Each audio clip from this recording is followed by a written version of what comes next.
പൊക്കിൾക്കൊടി രക്തം പരിശോധിച്ചു നോക്കിയതിൽ 300ഓളം chemical toxins ഉണ്ടായതായിട്ട് കണ്ടെത്തി. സാധാരണ ടോക്സിൻസ് ഒന്നുമല്ല, എല്ലാം തന്നെ ക്യാൻസർ ഉണ്ടാക്കാൻ കഴിയുന്ന ടോക്സിൻസ് ആയിരുന്നു. ദേഷ്യത്തിൽ ഞാൻ കതവടച്ചു. അത്രയും വേഗത്തിൽ കതവടച്ചപ്പോൾ കതവിൻ്റെ ഗ്ലാസ് പൊട്ടി വീണു. എൻ്റെ 3.5 വയസ്സ് മോള് അത് നോക്കിക്കൊണ്ടിരുന്നു. പുള്ളി പറഞ്ഞ ഒരു മറുപടിയാണ് എൻ്റെ ജീവിതത്തിൻ്റെ ഒരു ആദ്യത്തെ ടേണിംഗ് പോയിന്റ് എന്ന് പറയാൻ സാധിക്കും. ആ പുള്ളി പറഞ്ഞ മറുപടി എന്ന് പറയുന്നത് felt like a tight slap on my arrogant urban face. നമുക്കിതൊക്കെ വിട്ടിട്ട് ഈ കാട്ടിൽ തന്നെ ഈ ആദിവാസികളോട് തന്നെ ജീവിച്ചാലോ, അങ്ങനെ ഒരു ജീവിതം ഉണ്ടാക്കിയാലോ എന്നൊക്കെ വളരെ വളരെ ഒരു സീരിയസ് ആയിട്ട് സംസാരിച്ചു. ഒരു IAS പഠിക്കണമെന്ന് എൻ്റെ ഭർത്താവ്, അപ്പോൾ എൻ്റെ ഫ്രണ്ടായിരുന്നു, അദ്ദേഹം ഒരു പ്രോത്സാഹനം കൊടുത്തത് കൊണ്ട് ഞാൻ പിന്നെ IASലേക്ക് എത്തിയത്. ഇത്രയും ഒരു ടെക്നോളജി വന്ന ശേഷം രോഗങ്ങൾ കൂടുന്നു. ആ ടെക്നോളജി കൊണ്ട് തന്നെ രോഗങ്ങൾ കൂടുന്നു എന്ന് പറഞ്ഞാൽ പിന്നെ we are doing something fundamentally very wrong.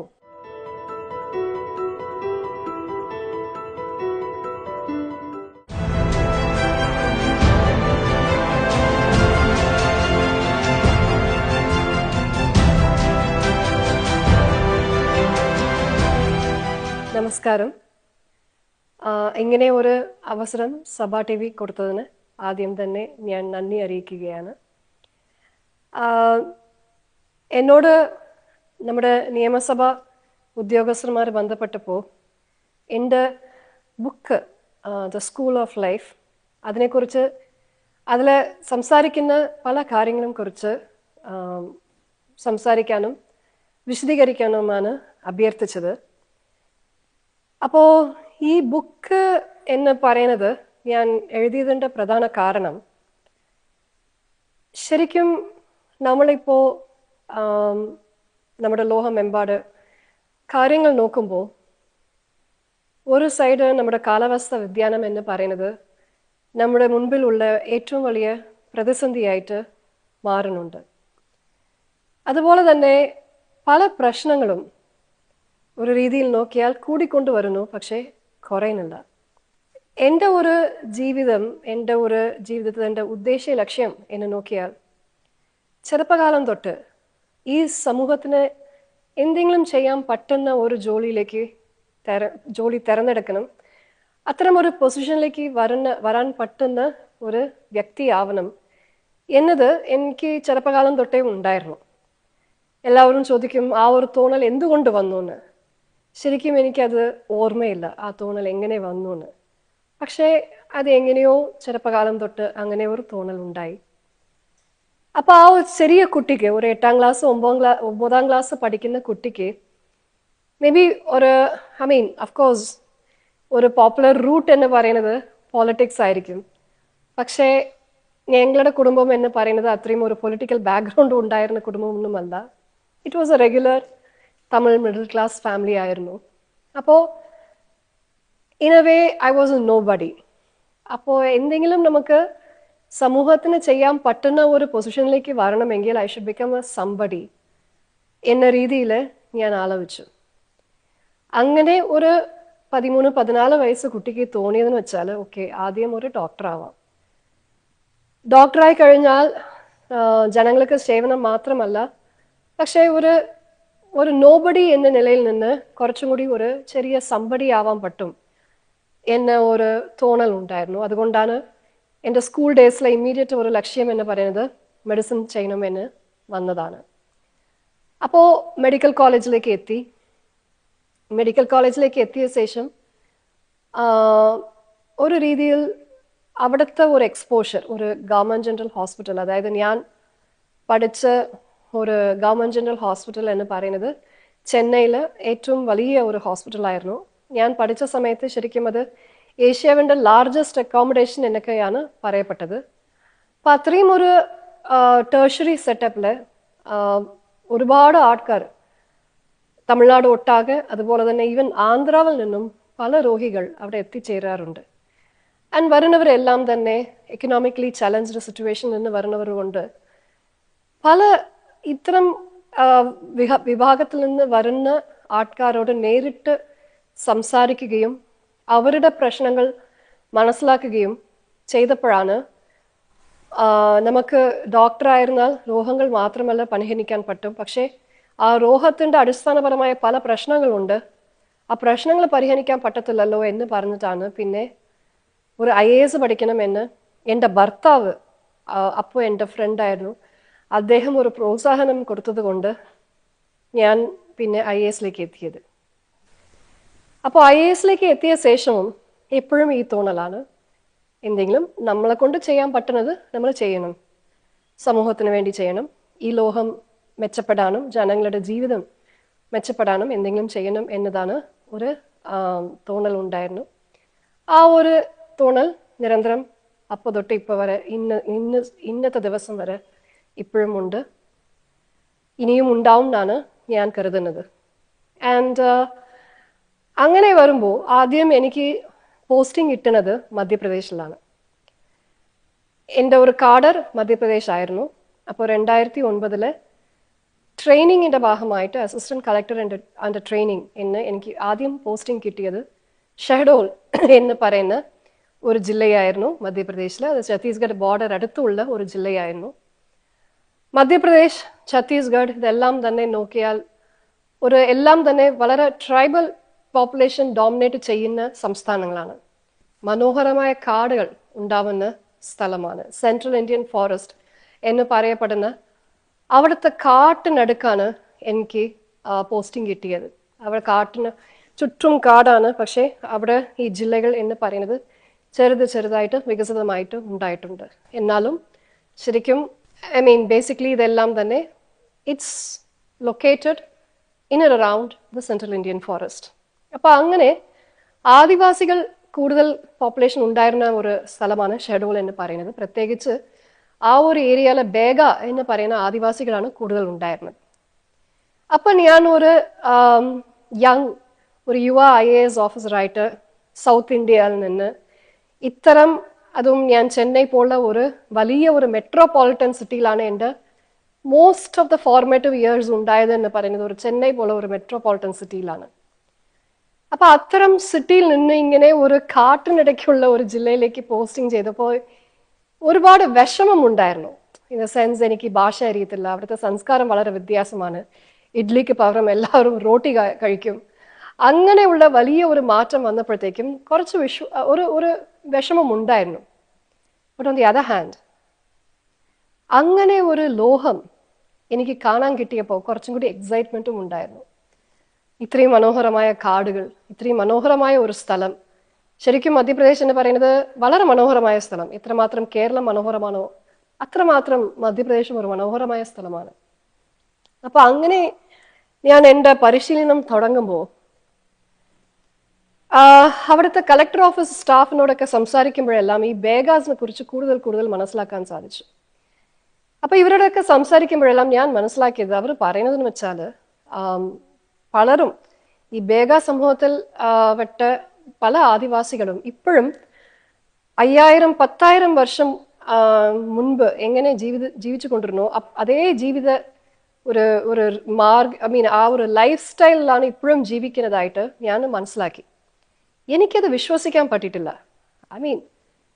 How can ഈ ഒരു എറാവില്, ഈ ഒരു മോഡേൺ വേൾഡില് 10,000 വർഷം മുൻപ് ഉണ്ടായിരുന്ന ജീവിതം ഇപ്പോഴും എങ്ങനെ ജീവിക്കാൻ പറ്റും എന്ന് എനിക്ക് പിടികിട്ടിയില്ല.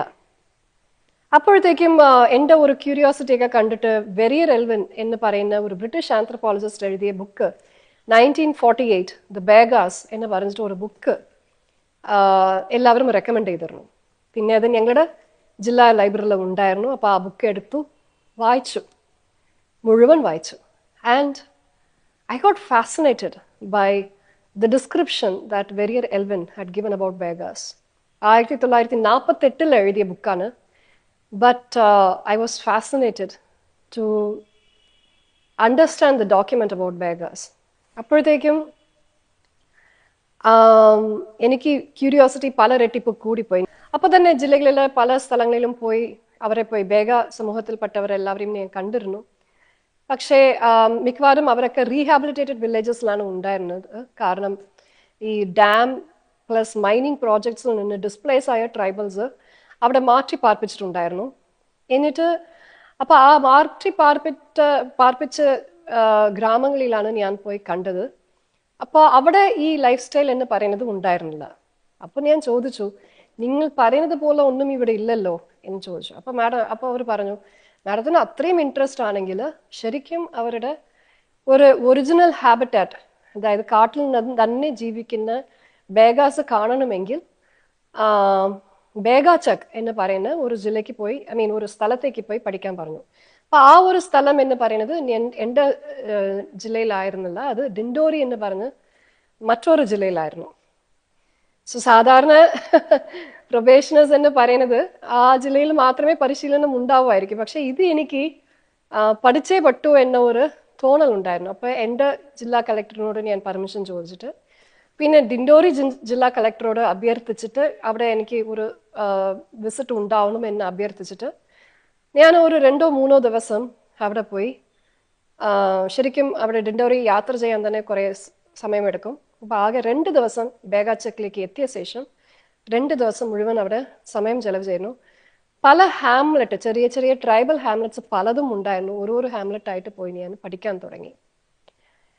അപ്പോ അവിടെ പോയി കണ്ടപ്പോഴാണ് ശരിക്കും നേരത്തെ പറഞ്ഞ ആ 10,000 വർഷം മുൻപ് ഉണ്ടായിരുന്ന ഒരു ലൈഫ് സ്റ്റൈൽ എങ്ങനെയാണെന്ന് കാണാൻ സാധിച്ചു. It is not exactly how it was 10,000 years back, because പല മാറ്റങ്ങളും അതിനുശേഷം നടന്നിട്ടുണ്ട്. ബട്ട് ഇറ്റ്സ് ഓൾമോസ്റ്റ് ഒരു 80-90% 10,000 വർഷം മുൻപ് ഉണ്ടായിരുന്ന ലൈഫ് സ്റ്റൈൽ ആയിരുന്നു. അപ്പോ ആ ഒരു ലൈഫ് സ്റ്റൈൽ എന്ന് പറയുന്നത് മുഴുവൻ പ്രകൃതിയോടൊപ്പം ജീവിക്കുന്ന ഒരു ലൈഫ് സ്റ്റൈൽ ആയിരുന്നു. പ്രകൃതിയുടെ നിയമങ്ങൾ പാലിച്ച് ബഹുമാനിക്കുന്ന ഒരു ലൈഫ് സ്റ്റൈൽ ആയിരുന്നു. ആൻഡ് അവര് എന്താന്ന് വെച്ചാൽ they don't have any modern gadgets. Chappal പോലും ഉടുത്താറില്ല, ഒരു വാച്ച് ഇല്ല. അവിടെ എന്താ പറയുന്നത്, നെറ്റ്വർക്ക് ഇല്ല, 2 ദിവസം നെറ്റ്വർക്ക് ഉണ്ടായിരുന്നില്ല. സോ TV എന്ന ഒരു കോൺസെപ്റ്റ് പോലും പലരും കണ്ടു കാണത്തില്ല.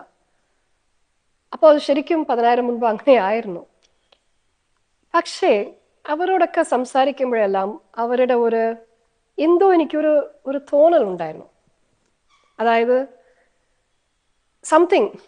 Something was very intriguing. എന്താണ് എനിക്ക് മനസ്സിലായില്ല. So I just wanted to understand അവർ എന്തിനാ കാട്ടിൽ തന്നെ ജീവിക്കുന്നു, ഇത്രയും മോഡേൺ അഡ്വാൻസ്മെന്റ്സ് വന്ന ശേഷം എന്തിനാണ് അവര് മെയിൻ സ്ട്രീമിലേക്ക് വന്നിട്ടില്ല, എന്തിനാണ് ഒരു ടൗണിലോ സിറ്റിയിലോ വന്നിട്ടില്ല, ഇത്രയും ഫെസിലിറ്റീസ് ഉള്ള ടൗണിലേക്ക് എന്തിനാണ് അവർ വരുന്നില്ല എന്നൊക്കെ ഒരു ക്യൂരിയോസിറ്റി. അപ്പൊ ഈ ഒരു വിഷയം ഞാൻ എല്ലാവരോടും ചോദിച്ചുകൊണ്ടിരുന്നു. പലർക്കും അതിന് മറുപടി പോലും പറയാൻ പറ്റിയിട്ടില്ല. കാരണം ഞാൻ എന്ത് ചോദിക്കുന്നു എന്ന് പോലും അവർക്ക് മനസ്സിലായിട്ടില്ല, what I am asking dum. So എന്തുകൊണ്ട് കാട്ടിനെ വിട്ട് വരുന്നില്ല എന്ന് പറഞ്ഞാൽ അവർ കാട്ടിനെ വിട്ട് എന്തിനാ വരണം എന്നതാണ്. ബിക്കോസ് അവർക്ക് അത് മാത്രമേ അവർ കണ്ടിട്ടുള്ളൂ അവരുടെ ജീവിതത്തിൽ. They have not seen anything outside the forest. Their world is a forest. അപ്പോ അങ്ങനെ ഓരോരുത്തരോടും ചോദിക്കുന്നത് കണ്ടുകൊണ്ടിരുന്നപ്പോൾ ഞങ്ങൾ അടുത്ത ഹാംലെറ്റിലേക്ക് യാത്ര ചെയ്യുന്ന വഴിക്ക് ഒരു ചെറിയ വെള്ളച്ചാട്ടം ഉണ്ടായിരുന്നു, ചെറുതായിട്ട്. അപ്പോൾ അവിടെ ഒരു ആള് നിപ്പുണ്ടായിരുന്നു. അപ്പോൾ എൻ്റെ ഉദ്യോഗസ്ഥന്മാരൊക്കെ പറഞ്ഞു, മാഡം ഒത്തിരി ചോദ്യങ്ങൾ ചോദിക്കുന്നു, ഇവരെ ചോദിച്ചാൽ മാഡത്തിന് കുറച്ചും കൂടി ഇംഗ്ലീഷിന് മറുപടി കിട്ടും എന്ന് പറഞ്ഞു. ശരി എന്ന് പറഞ്ഞിട്ട് ഞങ്ങൾ വണ്ടി നിർത്തി ഈ വ്യക്തിനോട് പോയി സംസാരിക്കാൻ വേണ്ടി ആ വെള്ളച്ചാട്ടൻ്റെ മേളിൽ പോയി നിന്ന് അവരോട് സംസാരിക്കാൻ തുടങ്ങി. കുറച്ചൊക്കെ സംസാരിച്ചു ഞാൻ. അപ്പോൾ പതുക്കെ അവരോട് വീണ്ടും ഇതേ ചോദ്യമാണ് ചോദിച്ചത്. നിങ്ങൾ എന്തിനാ കാട്ടിൽ കിടന്ന് കഷ്ടപ്പെടുന്നത്? എന്തിനാണ് ഒരു സിറ്റിയിലേക്കോ അല്ലെങ്കിൽ ഒരു ടൗണിലേക്കോ വരുന്നില്ല? അവിടെ വന്നാൽ കുട്ടികൾക്ക് നല്ല വിദ്യാഭ്യാസം കിട്ടുമല്ലേ, നല്ല ഹോസ്പിറ്റൽ ഫെസിലിറ്റീസ് ഒക്കെ കിട്ടുമല്ലേ എന്ന് ചോദിച്ചു. ആൻഡ് അപ്പോ പുള്ളി പറഞ്ഞ ഒരു മറുപടിയാണ് എൻ്റെ ജീവിതത്തിൻ്റെ ആദ്യത്തെ ടേണിംഗ് പോയിന്റ് എന്ന് പറയാൻ സാധിക്കും. ആ പുള്ളി പറഞ്ഞ മറുപടി എന്ന് പറയുന്നത് felt like a tight slap on my arrogant urban face. എന്ത് പറഞ്ഞെന്നറിയുമോ? ഇങ്ങനെ ഒരു ചോദ്യം, എന്തിനാണ് നിങ്ങൾ കാട്ടിൽ കിടന്ന് കഷ്ടപ്പെടുന്നത്? Why is it you don't want to come to a town or a city where your family can have better facilities എന്ന് ചോദിച്ചപ്പോൾ പുള്ളി പറഞ്ഞത് ക്യാ ഹെ ഷെഹർ മേ. ആ വാക്കുകൾ ഇപ്പോഴും എൻ്റെ മനസ്സിലുണ്ട്. ക്യാ ഹെ ഷെഹർ മേ, ഈ ഒരു സിറ്റിയിൽ എന്താ ഉള്ളത്? നിങ്ങളിപ്പോൾ ഈ വെള്ളച്ചാട്ടത്തിൻ്റെ മേലെ നിൽക്കുന്നു, വെള്ളം നോക്കുക, എത്ര പരിശുദ്ധമായ വെള്ളമാണ്. How pure that water is. ഇത്തരം ഒരു വെള്ളം അവിടെ കിട്ടുമോ? നിങ്ങൾ ശ്വാസിക്കുന്ന കാറ്റ് എത്ര പ്യുവർ എയർ ആണ്. ആ കാറ്റ് അത് നിങ്ങൾക്ക് സിറ്റിയിൽ കിട്ടുമോ? എന്നെ ചുറ്റും നോക്കുക, എൻ്റെ കാടിനെ നോക്കുക, എത്ര മനോഹരമായ കാട്. ഈ മനോഹരം നിങ്ങൾക്ക് സിറ്റിയിൽ കിട്ടുമോ? എൻ്റെ കാടാണ് എൻ്റെ ദൈവം. എനിക്ക് ആവശ്യമുള്ളതെല്ലാം തന്നെ എൻ്റെ കാട് എനിക്കും കൊടുത്തിട്ടുണ്ട്, എൻ്റെ മുൻപത്തെ തലമുറയ്ക്കും കൊടുത്തിട്ടുണ്ട്, ഇനിയും കൊടുക്കും. ഒരിക്കലും ഞാൻ ഇതിനെ വിട്ടിട്ട് സിറ്റിയിലേക്ക് വരത്തില്ല എന്ന് പറഞ്ഞു. അപ്പോഴാണ് എനിക്കും പല വിഷയങ്ങൾ മനസ്സിലായത്. ആൻഡ് ഞാൻ നേരത്തെ പറഞ്ഞ ആ ഒരു ഫീലിംഗ്, ആ ഒരു ഇൻസ്റ്റിങ്ക്റ്റ്, അത് എന്താണെന്ന് മനസ്സിലായി. ആ മറുപടി പറഞ്ഞപ്പോൾ തന്നെ എനിക്ക് മനസ്സിലായി, ഇവരൊക്കെ നമ്മളെക്കാട്ടിലും സന്തോഷമായിട്ട് ജീവിക്കുന്നുണ്ട്, ആരോഗ്യമായിട്ട് ജീവിക്കുന്നുണ്ട്. അവർക്ക് ഈ ലൈഫ് സ്റ്റൈൽ ഡിസീസസ് ഒന്നുമില്ല. ഈ മോഡേൺ വേൾഡിൻ്റെ സ്ട്രെസ്സില്ല, പഠിത്തമില്ല, ജോലിയില്ല, ഒന്നുമില്ല. അപ്പോഴാണ് എനിക്ക് മനസ്സിലായത്, നമുക്ക് ഉണ്ടാവുന്ന പല വിഷയങ്ങളും അവർക്കില്ല. പക്ഷേ അവർക്ക് കിട്ടുന്ന പല വിഷയങ്ങൾ നമുക്ക് ഇല്ല, കിട്ടുന്നില്ല എന്നതാണ്. ഉദാഹരണം സമയം, ആരോഗ്യം, ആ പ്രകൃതിയോടൊപ്പം ജീവിക്കുന്ന ഒരു അവസരം, ഇതൊക്കെ നമുക്കില്ല. So I realise that he didn't have anything that I have, but he had everything that I didn't have. ഇതൊരു വലിയ ഒരു ഒരു ടേണിംഗ് പോയിന്റ് ആണ്.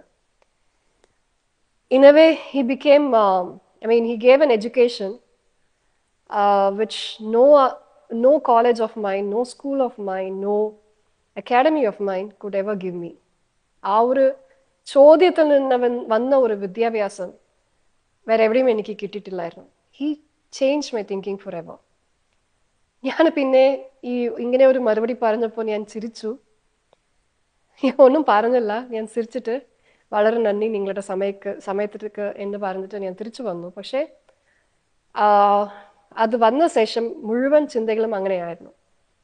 അപ്പോൾ ഞാൻ നെറ്റ്വർക്ക് കിട്ടി. പിന്നെ വേഗാച്ചക്കിൽ നിന്ന് ഇറങ്ങുമ്പോൾ നെറ്റ്വർക്ക് കിട്ടിയ ആ ക്ഷണം തന്നെ ഞാൻ അപ്പോൾ എൻ്റെ ഹസ്ബൻഡ്, ഞങ്ങളപ്പോൾ കല്യാണം കഴിച്ചിട്ടില്ല, സോ അവർ അടുത്ത എക്സാമിക്ക് വേണ്ടി പ്രിപ്പയർ ചെയ്തുകൊണ്ടിരുന്നു. അപ്പോൾ അവരെ വിളിച്ച് ഞാൻ കാർത്തികേയനെ വിളിച്ചിട്ട് ഞാൻ പറഞ്ഞു, ഞാൻ കണ്ടതെല്ലാം പറഞ്ഞു, ഈ പുള്ളി പറഞ്ഞതിനെയും പറഞ്ഞു.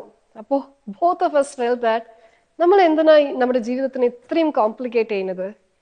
നമുക്കിതൊക്കെ വിട്ടിട്ട് ഈ കാട്ടിൽ തന്നെ ഈ ആദിവാസികളോട് തന്നെ ജീവിച്ചാലോ, അങ്ങനെ ഒരു ജീവിതം ഉണ്ടാക്കിയാലോ എന്നൊക്കെ വളരെ വളരെ ഒരു സീരിയസ് ആയിട്ട് സംസാരിച്ചു. പക്ഷേ probably we should have consider that with more seriousness. പക്ഷേ നമ്മുടെ ഒരു 30 days of modern day conditioning and ഇപ്പം IAS കിട്ടിയല്ലോ, ഇതൊക്കെ ഉപേക്ഷിച്ചിട്ട് പോകാൻ പറ്റുമോ? മനസ്സ് വരുമോ? So we came back. He still അത്രയും ഒരു വലിയ ഒരു ഡെസിഷൻ എടുക്കാനുള്ള ധൈര്യം ഉണ്ടായിരുന്നില്ല എന്നതാണ് സത്യം. ആൻഡ് അതുകൊണ്ട് തന്നെ we continued the life just as we were planning from the early times. And പതുക്കെ ഞാൻ കാർത്തികേയൻക്ക് കേരള കാഡർ കിട്ടുന്നു, IAS കിട്ടുന്നു. ആൻഡ് മാരേജ് ബേസിസിന് ഞാൻ കാർഡ് ട്രാൻസ്ഫർ ചെയ്യുന്നു കേരളത്തിലേക്ക്. 2014 തൊട്ട് ജോലി ചെയ്യാൻ തുടങ്ങി. അപ്പോൾ ഫോർ ഓൾ പ്രാക്ടിക്കൽ റീസൺസ് ഞാൻ ആദ്യം എനിക്ക് പോസ്റ്റിംഗ് കിട്ടുന്നത് ശുചിത്വ മിഷൻ ഡയറക്ടറായിട്ടാണ്. 2014 ഫെബ്രുവരിയിൽ ഞാൻ ചുമതല എടുക്കുന്നത്. ഇത് എടുത്തതും എൻ്റെ ഒരു വോളണ്ടറി ബേസിസ് ആയിരുന്നു. കാരണം ഞാൻ മനസ്സിലാക്കിയത്, എപ്പോഴും നമ്മളെ ഡേർട്ടി ഇന്ത്യൻസിന് പറയും, ഡേർട്ടി ഇന്ത്യ എന്ന് പറയും. അപ്പോൾ അങ്ങനെ ഒരു പെർസെപ്ഷൻ മാറ്റിയെടുക്കാൻ എനിക്ക് ആഗ്രഹമുണ്ടായിരുന്നു. ഞാൻ അപ്പോൾ കേരളത്തിൽ കുറച്ച് സമയം താമസിക്കുമ്പോൾ ആ സമയത്ത് മാലിന്യ സംസ്കരണം വലിയ പ്രശ്നമായിട്ടുണ്ടെന്ന് ഞാൻ മനസ്സിലാക്കി. അപ്പം അതുകൊണ്ട് ഞാൻ അപ്പോഴത്തെ ചീഫ് സെക്രട്ടറി അദ്ദേഹത്തിനോട് ഞാൻ ചോദിച്ചു, ഇങ്ങനെ എനിക്ക് ഫസ്റ്റ് പോസ്റ്റിംഗ് ആണ് കേരളത്തിൽ, ഇതിലേക്ക് എനിക്ക് കുറച്ചും കൂടി ജോലി ചെയ്ത് എന്താണ് എനിക്ക് ചെയ്യാൻ പറ്റും, എനിക്ക് കണ്ടെത്താൻ ആഗ്രഹമുണ്ട് എന്ന് പറഞ്ഞപ്പോൾ അപ്പോഴത്തെ ചീഫ് സെക്രട്ടറി പിന്നെ എനിക്ക് ED ശുചിത്വ മിഷനായിട്ട് പോസ്റ്റിംഗ് ചെയ്തു. എന്നിട്ട് അവിടെ വന്ന ശേഷം എനിക്ക് വേസ്റ്റ് മാനേജ്മെന്റിനെ കുറിച്ചോ ഒന്നും തന്നെ എനിക്ക് ഒരു ഐഡിയയും ഉണ്ടായിരുന്നില്ല. ഒരു ഇന്റൻഷൻ മാത്രമേ ഉണ്ടായിരുന്നു. ഒരു നല്ല ഒരു മാലിന്യ സംസ്കരണ സംവിധാനം, നല്ല ഒരു സംസ്കാര മാറ്റം, so that we can change our identity from dirty Indians to I don't know, clean Indians or whatever. അപ്പൊ അങ്ങനെയുള്ള ഒരു ഇതിലേക്ക് കടന്നപ്പോൾ I had to learn a lot. And പഠിക്കുന്ന മുറയ്ക്ക് എനിക്ക് മനസ്സിലായി വേസ്റ്റ് മാനേജ്മെന്റ് എന്ന് പറയുന്നത് അത്രയും സിമ്പിൾ അല്ല.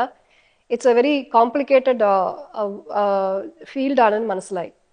അപ്പോൾ കൂടുതൽ പഠിക്കേണ്ട ഒരു സിറ്റുവേഷനാണ് അപ്പോഴെനിക്ക് ഉണ്ടായത്. ഒരു ദിവസം ഞാൻ 2 മണിക്കൂർ 3 മണിക്കൂർ ഞാൻ പഠിക്കും. അപ്പോൾ ഒരു ഗുഡ് തിങ് ഇസ് ദാറ്റ് ഈ IAS ജോലി എന്ന് പറയുന്നത് നമുക്ക് പല രീതിയിലുമുള്ള ആൾക്കാരെ കാണാൻ മീറ്റ് ചെയ്യാൻ ഒരു നല്ല അവസരങ്ങൾ ഉണ്ടാക്കുന്ന ഒരു ജോലിയാണ്. അപ്പം അങ്ങനെ പലരെയും എനിക്ക് കാണാൻ സാധിച്ചു. അവരൊക്കെ എനിക്ക് പല വിഷയങ്ങൾ പഠിപ്പിച്ചു. ഞാനും അത് പഠിക്കാൻ തയ്യാറായിരുന്നു. ആൻഡ് അവർ പഠിപ്പിക്കുന്ന കാര്യങ്ങളൊക്കെ സത്യമാണോ എന്ന് ഉറപ്പുവരുത്താൻ വേണ്ടി ഞാൻ സ്വയം പല പഠനങ്ങളും ചെയ്യാൻ തുടങ്ങി. അപ്പോൾ അങ്ങനെ വളരെ വിശദമായിട്ടും ആഴത്തോടു കൂടി പഠനങ്ങൾ പഠിക്കുന്നതും കാര്യങ്ങൾ മനസ്സിലാക്കുന്നതും അങ്ങനെ പോയിക്കൊണ്ടിരിക്കുമ്പോഴാണ് ഒരു പഠനം അടുത്ത ഒരു ടേണിംഗ് പോയിന്റ് ആയിട്ട് മാറിയത്. ആ സമയത്ത് ഇത് United Nations development project UNDP എന്ന് പറയുന്നതിൻ്റെ ഒരു റിപ്പോർട്ടായിരുന്നു.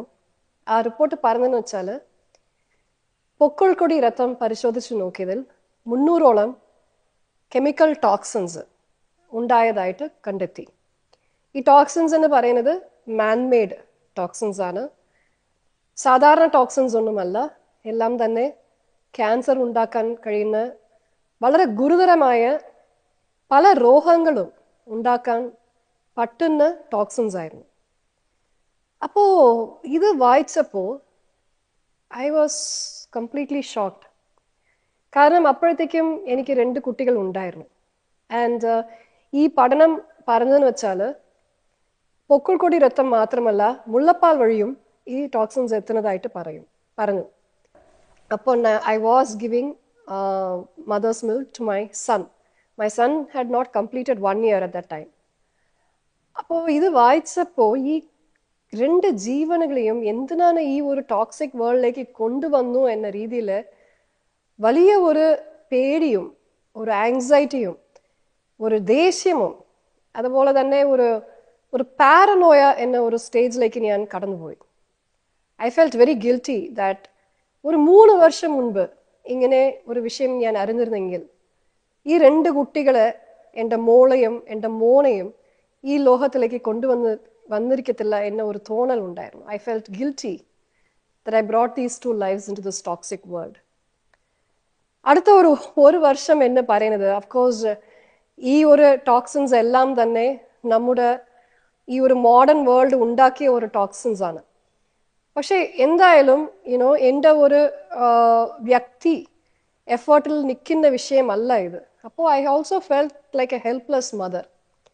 ആൻഡ് അപ്പോൾ ഒരു വർഷത്തേക്ക് ഈ ഒരു പാരനോയിഡ് സ്റ്റേജിൽ ഞാൻ തുടർന്ന് ജീവിച്ചു കൊണ്ടിരുന്നു. അപ്പോൾ എന്ത് നോക്കിയാലും ഞാൻ പേടിക്കും, എന്ത് സാധനം മേടിച്ചാലും പേടിക്കും. അപ്പൊ അങ്ങനെ ഒരു പാരനോയിഡ് സ്റ്റേജിൽ ഉണ്ടായിരുന്ന സമയത്ത് കാർത്തികേയൻ സാറ് പറയും, ഇത് ഇങ്ങനെ പാരനോയോടെ കണ്ടിന്യൂ ചെയ്യുന്നത് കൊണ്ട് ഒരു കാര്യവുമല്ല. What is a point? I mean എല്ലാ 8.2 ബില്യൺ പോപ്പുലേഷനും ഇങ്ങനെയാണ് ജീവിക്കുന്നത്. അപ്പോൾ whatever has to happen will happen. You can't keep getting paranoid about this എന്നൊക്കെ പറഞ്ഞപ്പോൾ I felt that is true. I mean we have to keep trying to do things that we can, and നമുക്ക് ചെയ്യാൻ പറ്റാത്തതിനെ കുറിച്ച് കൂടുതൽ ആലോചിക്കേണ്ട എന്ന് പറഞ്ഞിട്ട് so I started focusing, and I was in a way focusing in whatever things I could do as ED ശുചിത്വ mission. അങ്ങനെയാണ് നമ്മൾ പല ക്യാമ്പയിനുകളും ആ സമയം തൊട്ട് ചെയ്യാൻ തുടങ്ങിയത്.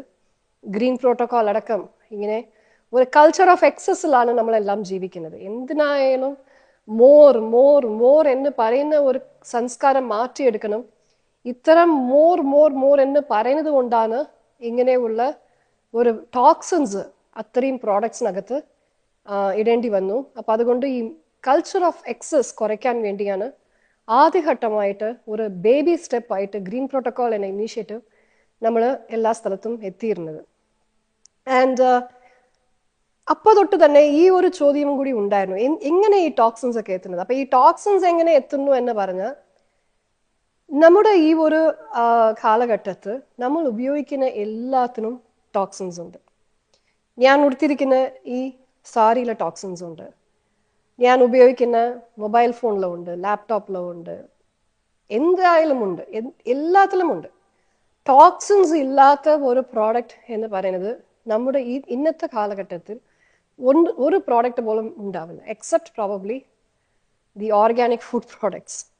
പക്ഷേ അവിടെയും എത്രമാത്രം ഓർഗാനിക് ആയിട്ട് ചെയ്താൽ പോലും ചുറ്റുമുള്ള ടോക്സിൻസ് എത്തുന്നു. സോ അപ്പോൾ ഇത്രയും ടോക്സിൻസ് അതിലേക്ക് എന്തുകൊണ്ട് ഇടുന്നു? ബിക്കോസ് അൾട്ടിമേറ്റ്ലി കൂടുതൽ കൂടുതൽ പ്രോഡക്ട്സ് ചെയ്താലേ കൂടുതൽ വിറ്റാൽ മാത്രമേ പ്രോഫിറ്റ് മാക്സിമൈസേഷനിലേക്ക് കടക്കാൻ പറ്റും. അപ്പോൾ ഒരു രീതിയിൽ നോക്കിയാൽ ഇതൊക്കെ കുറിച്ച് കൂടുതൽ ഞാൻ അന്വേഷണങ്ങൾ നടത്തിയപ്പോൾ ഞാൻ മനസ്സിലാക്കിയത്, നമ്മുടെ ഇപ്പോഴത്തെ ഒരു ഗ്ലോബൽ സിസ്റ്റം തന്നെ എങ്ങനെയാണെന്ന് വെച്ചാൽ, it's like profit maximisation at any cost. ആ കോസ്റ്റ് എന്ന് പറയുന്നത് ഒരു പരിസ്ഥിതിയുടെ കോസ്റ്റ് ആവാം, ഒരു സോഷ്യൽ കോസ്റ്റ് ആവാം, അവസാനം നമ്മുടെ ആരോഗ്യവും ആവാം. But I feel we are all bound by this profit maximisation at any cost scheme of things. And ഇതൊക്കെ ചെയ്യുന്നത് ആരാ? ചെയ്യുന്നത് ഇവരൊന്നും എന്തോ വലിയ വില്ലന്മാരൊന്നുമില്ല. They are all people like you and me. പക്ഷേ ഈ ഒരു ലോകത്ത് നമ്മൾ വളർന്ന് ഈ ഒരു സിസ്റ്റത്തിൽ നമ്മൾ വളരുമ്പോൾ ഇങ്ങനെയാണ് എല്ലാം ചെയ്യുന്നത്, അപ്പം ഇതുകൊണ്ട് ഇങ്ങനെ തന്നെ ചെയ്യാൻ പറ്റുള്ളൂ എന്ന ഒരു തെറ്റിദ്ധാരണയിൽ നമ്മളെല്ലാം വളരുന്നു. ആൻഡ് ആ തെറ്റിദ്ധാരണയിൽ തന്നെ നമ്മളും കാര്യങ്ങൾ നമ്മൾ പോലും അറിയാതെ ചെയ്യുന്നു. ആൻഡ് അങ്ങനെ വരുമ്പോൾ പല ചർച്ചകളും ഉണ്ടാവും. ഇതൊക്കെ എന്തുകൊണ്ട് മാറ്റാൻ പറ്റുന്നില്ല എന്ന് പറഞ്ഞാൽ എല്ലാവരും പറയും, എങ്ങനെ മാറ്റാൻ പറ്റും? This is how things have been doing for the last so many decades, or even centuries for that matter. കഴിഞ്ഞ ഒരു 100-150 വർഷങ്ങളായിട്ട് ഇത്രയും ഒരു അഡ്വാൻസ്ഡ് കെമിക്കൽ ടെക്നോളജീസ് ഒക്കെ വന്ന ശേഷം ഇങ്ങനെ തന്നെയാണ് കാര്യങ്ങൾ മുന്നോട്ട് പോകുന്നത്. അതുകൊണ്ടാണ് എല്ലാവർക്കും എല്ലാ സാധനങ്ങളും എത്തിക്കാൻ പറ്റുന്നുണ്ട്. അപ്പോൾ അതുകൊണ്ട് ഇതെങ്ങനെ മാറ്റാൻ പറ്റും എന്ന ചോദ്യങ്ങൾ പലരും ചോദിക്കും. അപ്പോൾ അതിൻ്റെ മറുപടി എനിക്കും കിട്ടിയിട്ടില്ലായിരുന്നു. അപ്പോൾ എന്തിനു വേണ്ടി ഇത്രയും സാധനങ്ങൾ, എന്തിനു വേണ്ടി ഇത്രയും ഒരു എന്താ പറയുന്നത്, ഒരു മെറ്റീരിയലിസ്റ്റിക് വേൾഡ് എങ്ങനെ നമ്മൾ ക്രിയേറ്റ് ചെയ്തു എന്ന് മനസ്സിലാക്കാൻ വേണ്ടി ഞാൻ ശ്രമിച്ചു. ആൻഡ് അപ്പം ഞാൻ ആലോചിച്ചതെന്ന് വെച്ചാൽ, ഇങ്ങനെ ഒരു മെറ്റീരിയലിസ്റ്റിക് അക്കോംപ്ലിഷ്മെന്റ് ഉണ്ടെങ്കിൽ മാത്രമല്ലോ ജനങ്ങൾ സുഗമമായിട്ടും സന്തോഷമായിട്ടും ജീവിക്കാൻ പറ്റും. അങ്ങനെ ഒരു കംഫർട്ട് ഇല്ലെങ്കിൽ എങ്ങനെ ജീവിക്കാൻ പറ്റും? ഇങ്ങനെയാണ് പല ചോദ്യങ്ങൾ എന്നോട് ചോദിക്കാറുണ്ട്. ആൻഡ് ആ ചോദ്യങ്ങൾക്ക് മറുപടി എനിക്കും കിട്ടിയിട്ടില്ലായിരുന്നു. പതുക്കെ ഈ ഒരു പ്രൊഫഷണൽ ക്വസ്റ്റ്യൻസ് നടക്കുന്ന മുറയ്ക്ക് പല വിഷയങ്ങൾ പേഴ്സണൽ സ്പേസിലും മാറാൻ തുടങ്ങി. അതായത് ഒരു രീതിയിൽ പറഞ്ഞാൽ മനുഷ്യ സ്വഭാവം ആൻഡ് മനുഷ്യൻ്റെ മനസ്സ്, അതായത് സൈക്കോളജി എന്ന ഒരു സബ്ജക്റ്റും ഞാൻ സിവിൽ സർവീസ് പ്രിപ്പയർ ചെയ്യും ആ സമയത്ത് തന്നെ ഞാൻ എടുത്തിരുന്നു. അപ്പോൾ തൊട്ട് തന്നെ ഈ സൈക്കോളജി എന്ന് പറയുന്നത് എനിക്കും ശരി കാർത്തികേയൻ സാറിനും ശരി രണ്ടുപേരും ഒരുമിച്ചാണ് ഈ സൈക്കോളജി സബ്ജക്റ്റ് എടുത്തത്. ഡോക്ടർ ആയതുകൊണ്ട് കൂടുതൽ അതിനെക്കുറിച്ച് ആ ഒരു ആപ്റ്റിറ്റ്യൂഡ് ഞങ്ങൾക്ക് നാച്ചുറലായിട്ട് ഉണ്ടായിരുന്നു. So we love the subject, we fell in love with the subject. And കുറേ കാര്യങ്ങൾ, അതായത് നമ്മുടെ മനസ്സിനെ കുറിച്ച് മനസ്സിലാക്കുന്നത് എന്ന് പറയുന്നത് കുറച്ചും കൂടി വിശാലമായി. സാധാരണ നമ്മൾ ആലോചിക്കും, എൻ്റെ മനസ്സിനെ കുറിച്ച് എന്താ അറിയേണ്ടത്, എൻ്റെ മനസ്സ് എന്ന് പറയുന്നത് എന്നല്ലാതെ ആർക്കറിയും, എനിക്ക് it is my mind, I know it best, ഇതാണ് നമ്മുടെ സാധാരണ നമ്മൾ ഉദ്ദേശിക്കുന്നത്. But that belief, that unconscious belief was questioned by the subject of psychology. ഈ സൈക്കോളജി എന്ന് പറയുന്നത് അത് മുഴുവൻ വായിക്കുമ്പോഴാണ് മനസ്സിലായത് പല വിഷയങ്ങളിലും നമ്മുടെ മനസ്സ്, ദ ഹ്യൂമൻ മൈൻഡ്, ആൻഡ് നമ്മുടെ സ്വന്തം വിഹാരങ്ങൾ, നമ്മുടെ സ്വന്തം സ്വഭാവം, ഇതെല്ലാം തന്നെ നമ്മൾ we just take it for granted and actually we don't understand almost 99% of our own mind. ശരിക്കും ഹ്യൂമൻ മൈൻഡ് എന്താണെന്ന് നമ്മൾ പോലും മനസ്സിലാക്കിയിട്ടില്ല എന്നതാണ് സത്യം. അപ്പോൾ സൈക്കോളജി പഠിച്ചപ്പോൾ എനിക്ക് ഒരു പരിധി വരെ ഹ്യൂമൻ മൈൻഡിനെ മനസ്സിലാക്കാൻ സാധിച്ചു, ഹ്യൂമൻ ബിഹേവിയറിനെ മനസ്സിലാക്കാൻ സാധിച്ചു. അങ്ങനെയുള്ള സൈക്കോളജിക്കൽ പ്രിൻസിപ്പിൾസ് ശുചിത്വ മിഷനിൽ ഉണ്ടായിരുന്ന സമയത്ത് ക്യാമ്പയിനുകളിലും ഞാൻ ആ ഒരു സൈക്കോളജിക്കൽ പ്രിൻസിപ്പിൾസ് ഒക്കെ വെച്ച് ക്യാമ്പയിൻ ചെയ്തിട്ടുണ്ടായിരുന്നു. സോ അങ്ങനെ വരുമ്പോൾ what I understood over A period of time is that ഇപ്പോൾ ഈ ഒരു കാലഘട്ടത്തിൽ നമ്മളിപ്പോൾ നേരത്തെ കണ്ടു, നമ്മുടെ പൊക്കിൾക്കൊടി രക്തത്തിൽ പോലും ടോക്സിൻസ് എത്തിയിട്ടുണ്ട്. ഇപ്പോൾ 2026 ഒരു അവസ്ഥ നോക്കിയാൽ ഇപ്പോൾ 1 ലക്ഷത്തോളം ടോക്സിൻസ് സാധാരണ ഇൻഡസ്ട്രിയൽ പ്രോസസ്സിങ്ങിലേക്ക് ഇടുന്നുണ്ട്. അത് 12,000 എന്ന് പറയുന്നത് പെർസിസ്റ്റന്റ് പെർഫ്ലൂറോ ആൽക്കലൈറ്റഡ് കോമ്പൗണ്ട്സ് എന്ന് പറയും. They are called forever chemicals. Forever chemicals എന്ന് പറഞ്ഞാൽ ഒരു സമയം സിസ്റ്റത്തിലേക്ക് വന്നു കഴിഞ്ഞാൽ it stay there for decades. അപ്പം നമ്മുടെ ശരീരത്തിലേക്ക് എത്തിക്കഴിഞ്ഞാൽ അത്രയും എളുപ്പം അത് പോകത്തില്ല. അപ്പോൾ അങ്ങനെയുള്ള ടോക്സിൻസ് കൊണ്ടാണ് ഇപ്പോൾ ഈ അടുത്ത കാലത്ത് പല രോഗങ്ങളും കൂടി വരുന്നതിൻ്റെ ഒരു പ്രധാന കാരണമായിട്ട് പറയുന്നത്. അഫ്കോഴ്സ് ഈ അടുത്ത കാലത്ത് രോഗങ്ങൾ കൂടുന്നു എന്ന് പറഞ്ഞാൽ പോലും ആൾക്കാർ വിശ്വസിക്കത്തില്ല. കാരണം നമ്മുടെ മോഡേൺ സയൻസ് നമുക്ക് പഠിപ്പിച്ചു കൊടുക്കുന്നത് ഈ ഒരു സയൻറ്റിഫിക് അഡ്വാൻസ്മെന്റ് കൊണ്ടാണ് രോഗങ്ങളെ നമുക്ക് കോൺക്വർ ചെയ്യാൻ പറ്റി എന്ന് പറയും. ഒരു പരിധി വരെ അത് സത്യമാണ്, സ്പെഷ്യലി ഫോർ കമ്മ്യൂണിക്കബിൾ ഡിസീസസ്. ഈ കമ്മ്യൂണിക്കബിൾ ഡിസീസസ് ലൈക്ക് ട്യൂബർക്ലോസിസ് അങ്ങനെയുള്ളതിലെല്ലാം നമ്മൾ തീർച്ചയായിട്ടും we have been able to conquer untimely deaths. എന്നാൽ നോൺ കമ്മ്യൂണിക്കബിൾ ഡിസീസസ് ആൻഡ് ഇങ്ങനെ ടോക്സിൻ റിലേറ്റഡ് ആയിട്ട് വരുന്ന ഡിസീസസ് അതിൻ്റെ എണ്ണം കൂടിക്കൊണ്ടേ വരുന്നു എന്നതിൽ യാതൊരു സംശയമില്ല. അതിന് പര്യാപ്തമായിട്ട് പല ഡേറ്റാവും സ്റ്റാറ്റിസ്റ്റിക്സും ഉണ്ട്. 26 വയസ്സിൽ ഹാർട്ട് അറ്റാക്ക് വന്ന് മരിക്കുന്ന ഒരു പെൺകുട്ടി, ഇതൊക്കെ നമ്മൾ കേട്ടിട്ടുണ്ടാവില്ല. ആൻഡ് അത് ഒരു പെൺകുട്ടി മാത്രമാണോ? ഇല്ല. It has become a common occurrence. പലരും 20 വയസ്സിലെ ഹാർട്ട് അറ്റാക്ക്, 30 വയസ്സിലെ ഹാർട്ട് അറ്റാക്ക്, 40 വയസ്സിലെ ഹാർട്ട് അറ്റാക്ക്, ക്യാൻസർ, എവിടെ തിരിഞ്ഞു നോക്കിയാലും ക്യാൻസർ, കുട്ടികൾക്ക് auto immune disorders, type 1 diabetes, ഇങ്ങനെ പല രീതിയിലും എവിടെ തിരിഞ്ഞു നോക്കിയാലും രോഗങ്ങളുടെ എണ്ണം കൂടിക്കൊണ്ടേ വരുവാണ്. അപ്പോൾ നമ്മൾ എന്ത് ചെയ്യുന്നു? ഇത്രയും ഒരു ടെക്നോളജി വന്ന ശേഷം രോഗങ്ങൾ കൂടുന്നു, ആ ടെക്നോളജി കൊണ്ട് തന്നെ രോഗങ്ങൾ കൂടുന്നു എന്ന് പറഞ്ഞാൽ പിന്നെ we are doing something fundamentally very wrong. അത് മാത്രമല്ല, ശരി പോട്ടെ, ശാരീരിക ആരോഗ്യം പോട്ടെ, ശാരീരിക ആരോഗ്യം ഇല്ലെങ്കിൽ മാനസിക ആരോഗ്യം ഇല്ല. പക്ഷെ തൽക്കാലം നമുക്ക് ശാരീരിക ആരോഗ്യം മാറ്റിവെക്കാം. ഈ അടുത്ത കാലത്ത് പഠനങ്ങൾ പറയുന്നതെന്ന് വെച്ചാൽ നമ്മുടെ സന്തോഷത്തിൻ്റെ അളവ് കുറയുന്നു. ദ വേൾഡ് ഹാപ്പിനെസ് റിപ്പോർട്ട് എന്ന് പറയുന്നത് ഈ global decline in happiness overall generally അത് ആ റിപ്പോർട്ട് എന്ന് പറയുന്നത് വളരെ വിശദമായ ഒരു റിപ്പോർട്ടാണ്. പക്ഷേ a general decline in happiness across many countries, especially developed countries, document ചെയ്തിട്ടുണ്ട്. പ്രത്യേകിച്ച് ഈ അടുത്ത തലമുറ, younger generation is clearly unhappy than their elder counterparts എന്ന് പറയുന്നു. ഈ യങ്ങർ ജനറേഷൻ അൺഹാപ്പി ആയിട്ട് ഇരിക്കുന്നതിൻ്റെ പ്രധാന കാരണം ഡിജിറ്റൽ ആൻഡ് ടെക്നോളജി അഡിക്ഷൻ എന്നതാണ് ഈ പഠനങ്ങളൊക്കെ കണ്ടെത്തുന്നത്. സോ അപ്പോൾ മാനസിക ആരോഗ്യം അതും കുറയുകയാണ്. ശാരീരിക ആരോഗ്യം മാത്രമല്ല, മാനസിക ആരോഗ്യവും കുറയുന്നുണ്ട്. അത് മാത്രമാണോ? ഇത്രയും സംഭവിക്കുമ്പോഴും ഇത് എന്തുകൊണ്ട് ഇത്രയും നമ്മുടെ ആരോഗ്യക്കേട് ഉണ്ടാവുന്നു? ഒരു രീതിയിൽ നോക്കിയാൽ ഈ ഭൂമിയും സന്തോഷമല്ല, നമ്മളും സന്തോഷമായിട്ട് ജീവിക്കുന്നില്ല, ഭൂമിയും ആരോഗ്യപരമായിട്ടില്ല, നമ്മുടെ ആരോഗ്യവും കുറയുന്നുണ്ട്. ഇൻ എ വേ നമ്മൾ ഒരു സ്വയം നശിപ്പിക്കുന്ന ഒരു പാതയിലാണ് കഴിഞ്ഞ പല ഒരു ഓൾമോസ്റ്റ് ഒരു 2 സെഞ്ചുറി ആയിട്ട് നമ്മൾ കടന്നു പോകുന്നത്.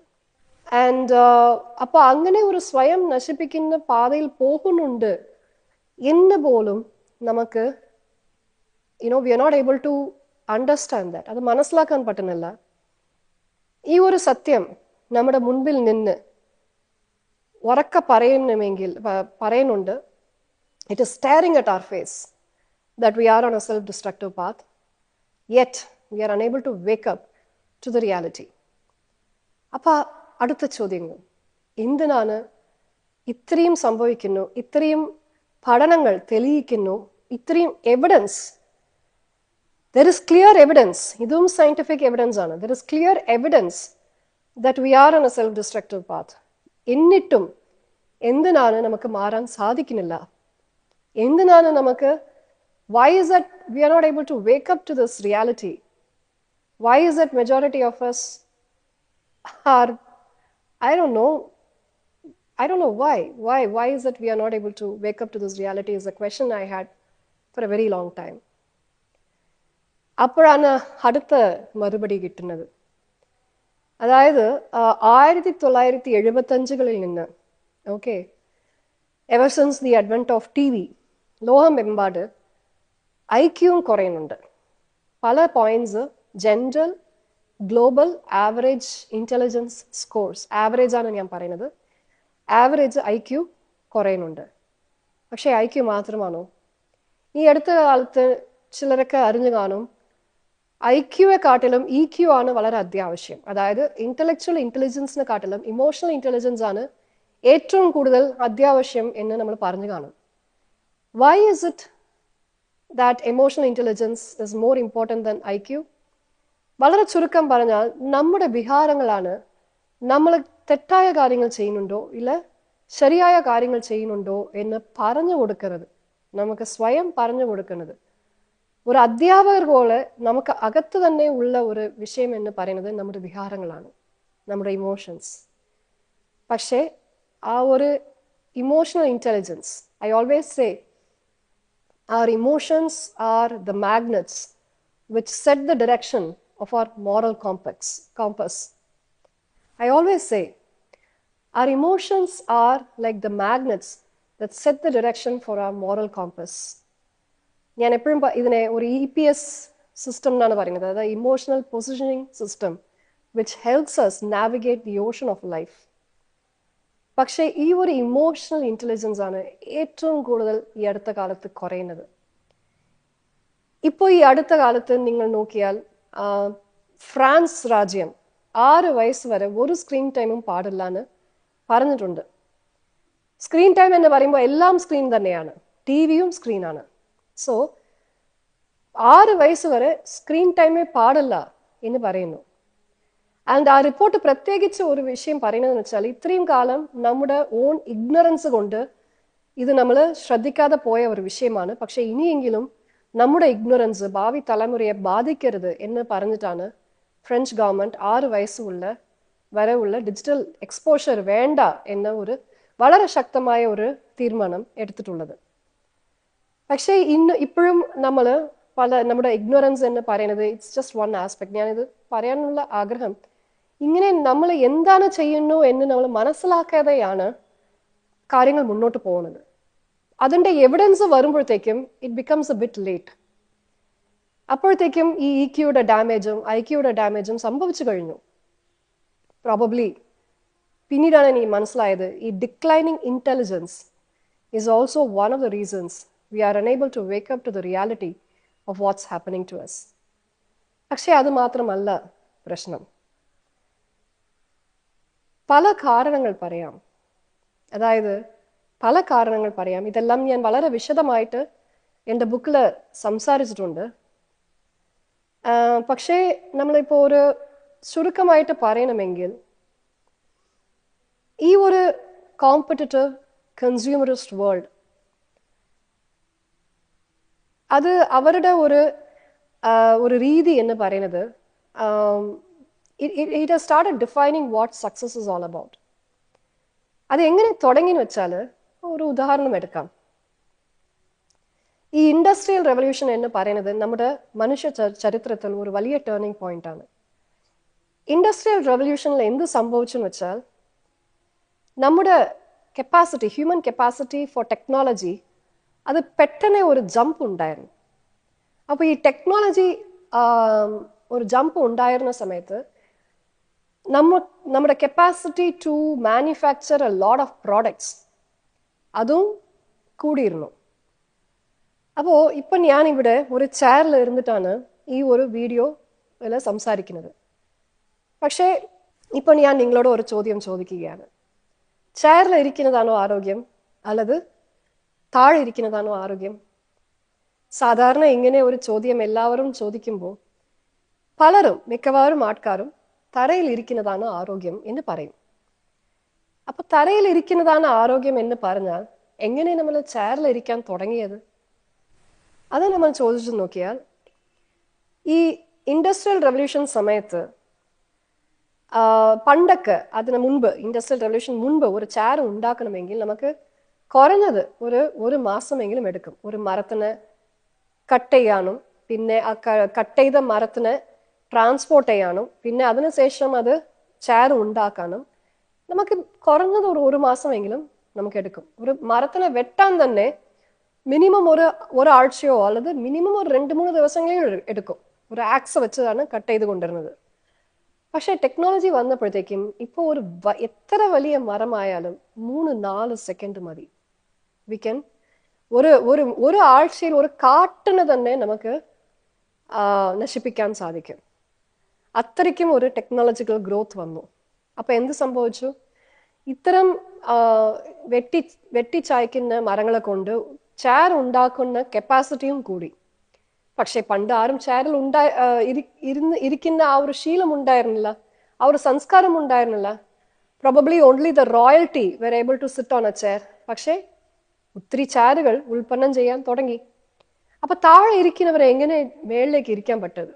എങ്ങനെ അവരെ ചെയറിൽ ഇരുത്താൻ പറ്റും? എങ്ങനെ ഇങ്ങനെ ഈ ഫാക്ടറീസിൽ നിന്ന് വരുന്ന പല ചെയറുകളിലും എങ്ങനെ നമുക്ക് വിൽക്കാൻ പറ്റും? ഞാൻ ചെയറിന് പ്രത്യേകിച്ച് ഒരു പ്രോഡക്റ്റിന് മാത്രം കുറ്റം പറയുന്നില്ല. ഇത് ഒരു ഉദാഹരണമായിട്ടാണ് ഞാൻ പറയുന്നത്. ഇതുപോലെ പല പ്രോഡക്ട്സിനും ഇത് ആപ്ലിക്കബിൾ ആവും. പക്ഷേ ഒരു ചെയറിൽ നിന്ന് നമ്മൾ ഉദാഹരണം കാണിക്കുവാണ്.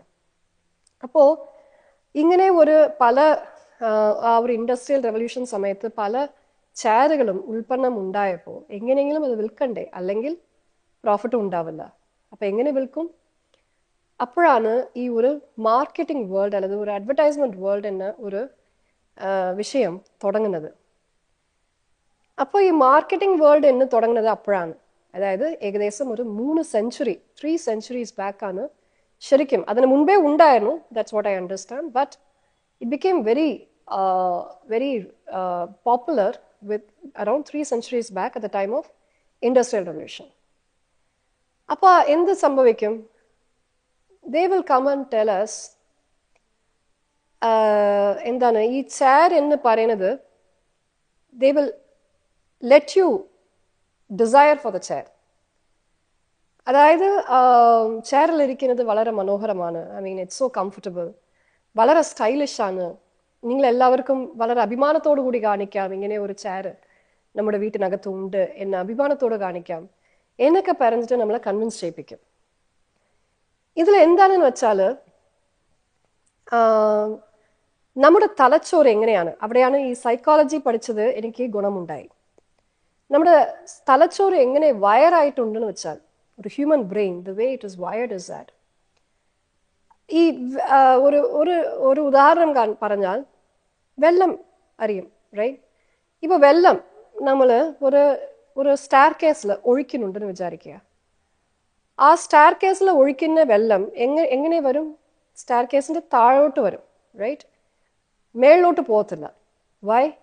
Because gravity is providing the least resistance. Gravity അങ്ങനെയാണ്. അപ്പൊ ഗ്രാവിറ്റീന് എതിരെ പോകണമെങ്കിൽ the gravity will resist. അപ്പോൾ വെള്ളം ഒരിക്കലും ഗ്രാവിറ്റീനെ റെസിസ്റ്റ് ചെയ്ത് മേളിലേക്ക് പോകത്തില്ല. It always follows the path of least resistance.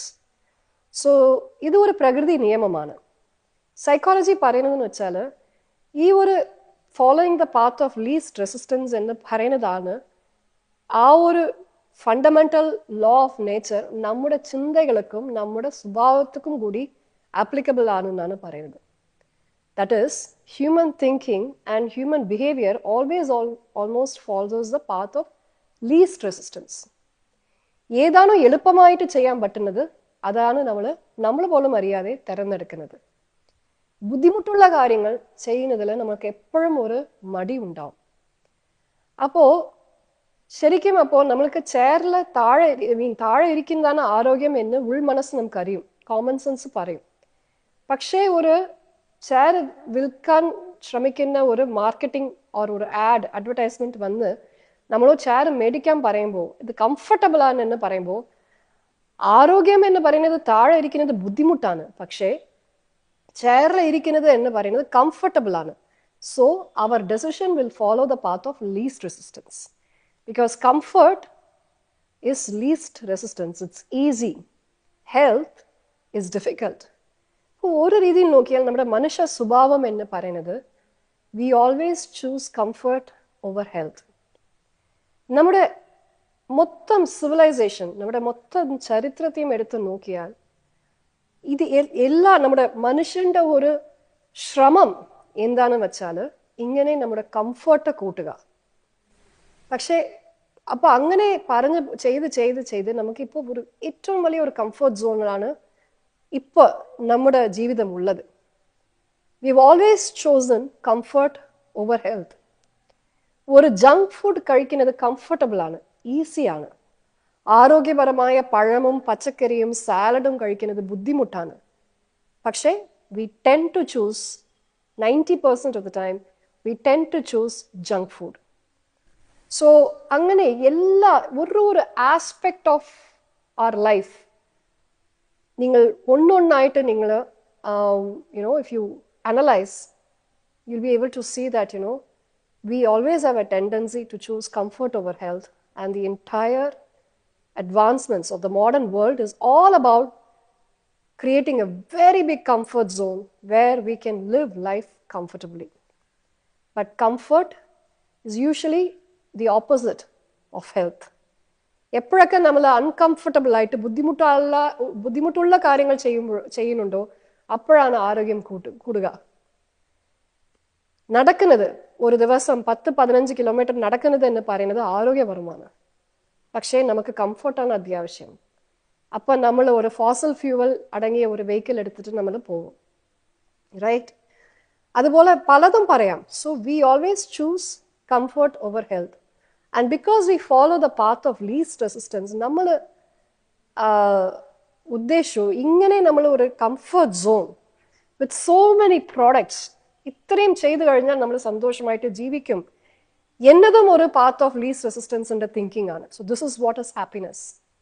ഇതാണ് നമുക്ക് സന്തോഷം കൊടുക്കും എന്ന് നമ്മൾ ഈ ഒരു ഷോർട്ട് കട്ട്, ഈ മെന്റൽ ഷോർട്ട് കട്ടിലേക്ക് കടന്ന് now every one of us believe that this is what will give us happiness. ഇത്തരം ഒരു product oriented consumerist modern world ആണ് നമുക്ക് സന്തോഷം കൊടുക്കും എന്ന് ഈ ഒരു ഷോർട്ട് കട്ട്, മെന്റൽ ഷോർട്ട് കട്ടിന് വിശ്വസിച്ചു പോയി. Because our brain is wired to follow the path of least resistance. അത് മാത്രമാണോ? അത് മാത്രം പറയാൻ പറ്റത്തില്ല. ഈ പല കാരണങ്ങളുണ്ട്. പക്ഷേ one of the other reasons is because നമ്മൾ ഒരു മെറ്റീരിയലിസ്റ്റിക് വേൾഡിലാണ് ജീവിക്കുന്നത്. നമ്മുടെ സമൂഹം നമ്മളെ പഠിപ്പിക്കുന്നതെന്ന് വെച്ചാൽ ഈ മെറ്റീരിയലിസ്റ്റിക് വേൾഡിലുള്ള എല്ലാ നേട്ടങ്ങളും നേടിക്കഴിഞ്ഞാൽ നമുക്ക് സന്തോഷം കിട്ടുമെന്ന് പഠിപ്പിക്കുന്നു. അങ്ങനെ നേടുന്നവരാണ് ഈ സമൂഹം അംഗീകരിക്കുന്നത്. ഈ അംഗീകാരം, അതായത് ഹ്യൂമൻ നീഡ് ഫോർ റെക്കഗ്നിഷൻ എന്ന് പറയുന്നതും വളരെ ഒരു basic psychological need of A human being. മിക്കവാറും അത് ആ ഒരു നീഡ് വരുന്നതിന്റെ പ്രധാന കാരണം all of us also have this something called inferiority complex or insecurity, or the feeling of not good enough. ഈ feeling of not good enough or a sense of lack, അത് സ്വയത്തിനെ കുറിച്ച് മാത്രം ഉണ്ടാവണമെന്ന് ആവശ്യമില്ല. ചിലപ്പോൾ അത് എൻ്റെ സാമ്പത്തിക സിറ്റുവേഷൻ ഇസ് നോട്ട് എനഫ്, എൻ്റെ കുടുംബം is not a good family or a good enough family, or എൻ്റെ Samooham is not good enough, the world is not good enough. The feeling of lack or not good enough or insecurity or inferiority complex or whatever you want to call it, അതും ഒരു basic human aspect ആണ്. ഇല്ലാത്ത മനുഷ്യരാരും ഉണ്ടാവില്ല. പലപ്പോഴും അത് നമ്മൾ സമ്മതിക്കത്തില്ല. പക്ഷേ ഈ ഒരു സെൻസ് ഓഫ് ലാക്ക് ഇല്ലാത്ത മനുഷ്യ ജീവിതം എന്ന് ആർക്കും ഉണ്ടാവാൻ സാധ്യതയില്ല. That is also basic psychological fact. അപ്പോൾ നമ്മൾ ഉദ്ദേശിക്കുന്നു നമ്മുടെ ഈ ഒരു ഇൻസെക്യൂരിറ്റി കൊണ്ടുവരുന്ന സെൻസ് ഓഫ് ലാക്കാണ് നമുക്ക് അംഗീകാരം കിട്ടണം എന്ന് ആഗ്രഹിക്കുന്നത്. ഈ അംഗീകാരം സാമൂഹിക അംഗീകാരം, അതായത് ഇതിന് സൈക്കോളജിയിൽ എക്സ്റ്റേണൽ വാലിഡേഷൻ എന്ന് പറയും. സോ നമ്മുടെ ഒരു അംഗീകാരം നമുക്ക് ചുറ്റുമുള്ളവർ നമുക്ക് കൊടുക്കണം എന്ന് പറഞ്ഞിട്ട് നമ്മുടെ ജീവിതത്തിൽ തന്നെ ഒരു വലിയ ഒരു മത്സരമാക്കി നമ്മൾ മാറ്റിയിട്ടുണ്ട്. ആൻഡ് ബിക്കോസ് ചെറുപ്പകാലം തൊട്ട് ഈ സമൂഹവും ഇങ്ങനെയുള്ള ഒരു മോഡേൺ കൺസ്യൂമറിസ്റ്റ് വേൾഡിൽ അതിജീവിക്കാൻ വേണ്ടി ഡിസൈൻ ചെയ്ത സിസ്റ്റങ്ങളും ഇൻക്ലൂഡിങ് അവർ എഡ്യൂക്കേഷൻ സിസ്റ്റം, ലോകമെമ്പാട് എല്ലാ ലോകമെമ്പാട് ഇങ്ങനെ ഒരു സിസ്റ്റം ഉണ്ടായി. ആൻഡ് ആ സിസ്റ്റം നമ്മൾ ചെറുപ്പകാലം തൊട്ട് പഠിപ്പിക്കുന്നത് ഈ ഒരു കൺസ്യൂമറിസ്റ്റ് വേൾഡ് പറയുന്ന ഒരു സക്സസിലേക്ക് കടക്കുമ്പോഴാണ് ഈ സമൂഹത്തിൻ്റെ അംഗീകാരം കിട്ടുന്നു.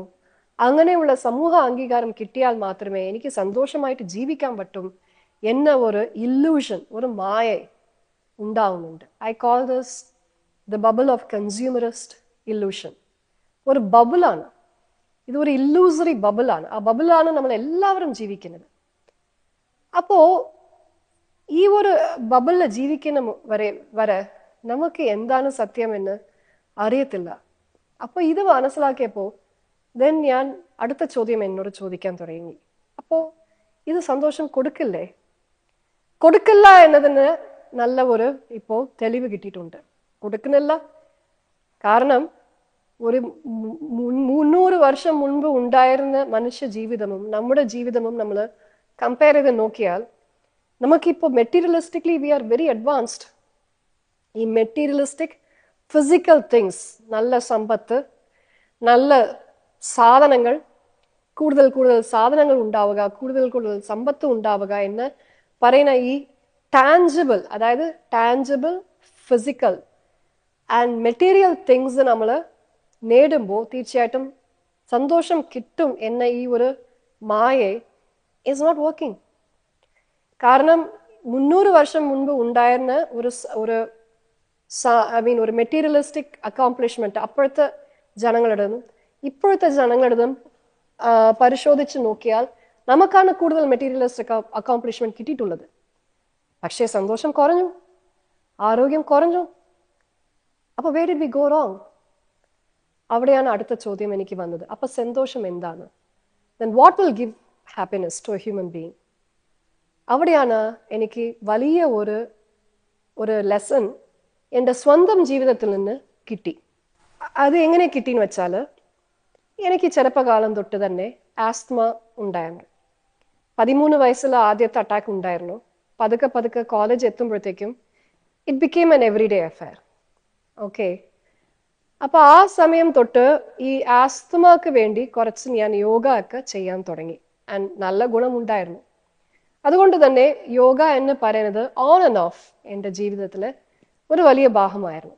എപ്പോഴും യോഗയെ കുറിച്ചുള്ള ഒരു തെരച്ചിൽ, ഒരു പഠനം, അതും പാരലായിട്ട് ഞാൻ എപ്പോഴും ചെയ്യും. അപ്പോഴത്തേക്കും ഒരു 2016 ആകുമ്പോഴത്തേക്കും I was introduced to a new technique. And അത് ഒരു രീതിയിലുള്ള ഒരു മെഡിറ്റേഷൻ ആണ്. അപ്പോൾ ഈ meditation basically I was trying to do all this because I'm an asthmatic and I wanted to bring my asthma under control, and I've always also interested ഇത്തരം yoga practices ഒക്കെ എനിക്ക് ജനറലി അതൊരു പാഷനായിട്ട് മാറി, because it helps my yoga, my asthma. So therefore അതൊരു interest ആയിട്ടും മാറിയിട്ടുണ്ടായിരുന്നു. അപ്പോൾ അതുകൊണ്ട് തന്നെയാണ് ഈ മെഡിറ്റേഷൻ പ്രോഗ്രാമിനെ ഞാൻ അറ്റൻഡ് ചെയ്തതും. പിന്നെ അതിൽ അവിടുത്തെ ടീച്ചേഴ്സ് ഒക്കെ പറഞ്ഞത് ഇത് വളരെ സ്ട്രിക്റ്റ് ആയിട്ട് രാവിലെ എണ്ണിച്ച ഉടൻ തന്നെ ദിവസം ചെയ്യണം, ആൻഡ് ഒരു ദിവസം പോലും മിസ് ചെയ്യാൻ പാടില്ല എന്നൊക്കെ വളരെ ശക്തമായിട്ട് നിർദ്ദേശങ്ങൾ കൊടുത്തത് കൊണ്ട് പിന്നെ ഒരുപാട് പ്രേരണ കൊടുത്തു. ദാറ്റ് ഇങ്ങനെ നിങ്ങൾ ദിവസം ചെയ്യുന്നത് കൊണ്ട് പല മാറ്റങ്ങളും വരും എന്നൊക്കെ പറഞ്ഞു. ഞാൻ അവര് ആദ്യം അത്രയും വിശ്വാസം ഇല്ല എന്ന് പറഞ്ഞാലും ആ ഒരു ആദ്യത്തെ പരിശീലന പീരീഡിൽ തന്നെ പല മാറ്റങ്ങൾ എനിക്ക് ഉണരാൻ സാധിച്ചു. അപ്പൊ അത് തന്നെ ഒരു പ്രോത്സാഹനമായിട്ട് മാറി. അതായത് സ്വയം ആ ഒരു 3-4 ദിവസത്തിൽ എനിക്ക് ഉണ്ടായ മാറ്റം അത് തന്നെ ഒരു ഇൻഹറന്റ് റിവാർഡ് മെക്കാനിസം ആയിട്ട് മാറിയിരുന്നു. എന്നിട്ട് പതുക്കെ പതുക്കെ ഇത് ചെയ്യാൻ തുടങ്ങി. അപ്പൊ എനിക്ക് എൻ്റെ ഒരു പേഴ്സണാലിറ്റി എന്ന് പറയുന്നത് ആസ്തമ മാത്രമായിരുന്നില്ല എൻ്റെ പ്രശ്നം. നമ്മൾ എല്ലാവർക്കും പല നെഗറ്റിവിറ്റി നമ്മുടെ അകത്തുണ്ട്. ആ നെഗറ്റിവിറ്റിയെ നമുക്ക് മറികടക്കാൻ ബുദ്ധിമുട്ടിക്കുന്നു. പലരും പറയും പോസിറ്റീവ് തിങ്കിങ് ചെയ്യുക, നെഗറ്റീവ് തിങ്കിങ് കുറയ്ക്കുക, പല ടിപ്സുകളൊക്കെ കൊടുക്കും.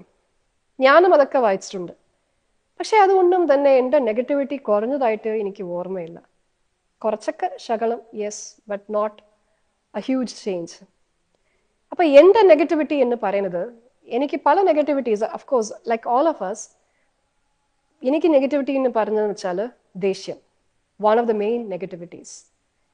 ദേഷ്യം ഒരുപാട് കൂടുതൽ വരും. ശരിക്കും പറഞ്ഞാൽ ദേഷ്യം is an understatement. I would say rage. One can say that I was born as a person with a lot of rage in her personality. അപ്പോൾ പലരും അറിഞ്ഞു കാണും, അഫ്കോഴ്സ് ഞാനും കാർത്തികേയൻ സറും പ്രണയിച്ച് കല്യാണം ചെയ്തതാണ്. രണ്ടുപേരും കോളേജ് ബാച്ച്മേറ്റ്സ് ആയിരുന്നു, മദ്രാസ് മെഡിക്കൽ കോളേജിലെ ബാച്ച്മേറ്റ്സ് ആയിരുന്നു. പ്രണയിച്ച് ഒരുമിച്ച് IAS നേടി ആൻഡ് കേരളത്തിലേക്ക് വന്ന് we started living together. I mean, we got married in 2010. So ഞങ്ങളുടെ തമ്മിലുള്ള റിലേഷൻഷിപ്പ് എന്ന് പറയുന്നത് it's a loving relationship, there is no doubt. പക്ഷേ ചിലപ്പോൾ സ്നേഹം മാത്രം പോരാൻ തോന്നുന്നു. കാരണം ഈ ദേഷ്യം ഉണ്ടല്ലേ, സ്നേഹത്തിന്റെ ഏറ്റവും വലിയ ശത്രു. ഈ ദേഷ്യം ആ സ്നേഹത്തെ ഇടയ്ക്കിടയ്ക്ക് നശിപ്പിക്കും. അങ്ങനെ വരുമ്പോൾ അഫ്കോഴ്സ് ഒരു ആണും പെണ്ണും തമ്മിൽ പല വ്യത്യാസങ്ങളുണ്ട്. അതുകൊണ്ട് തന്നെ ഞങ്ങൾക്ക് പല മാറ്റു അഭിപ്രായങ്ങൾ, കോൺഫ്ലിക്റ്റ്, ഒരു മെറൈറ്റൽ കോൺഫ്ലിക്റ്റ് എന്ന് പറയുന്നത് ഞങ്ങളും we are not an exception, ഞങ്ങൾക്കും ഉണ്ടായിരുന്നു.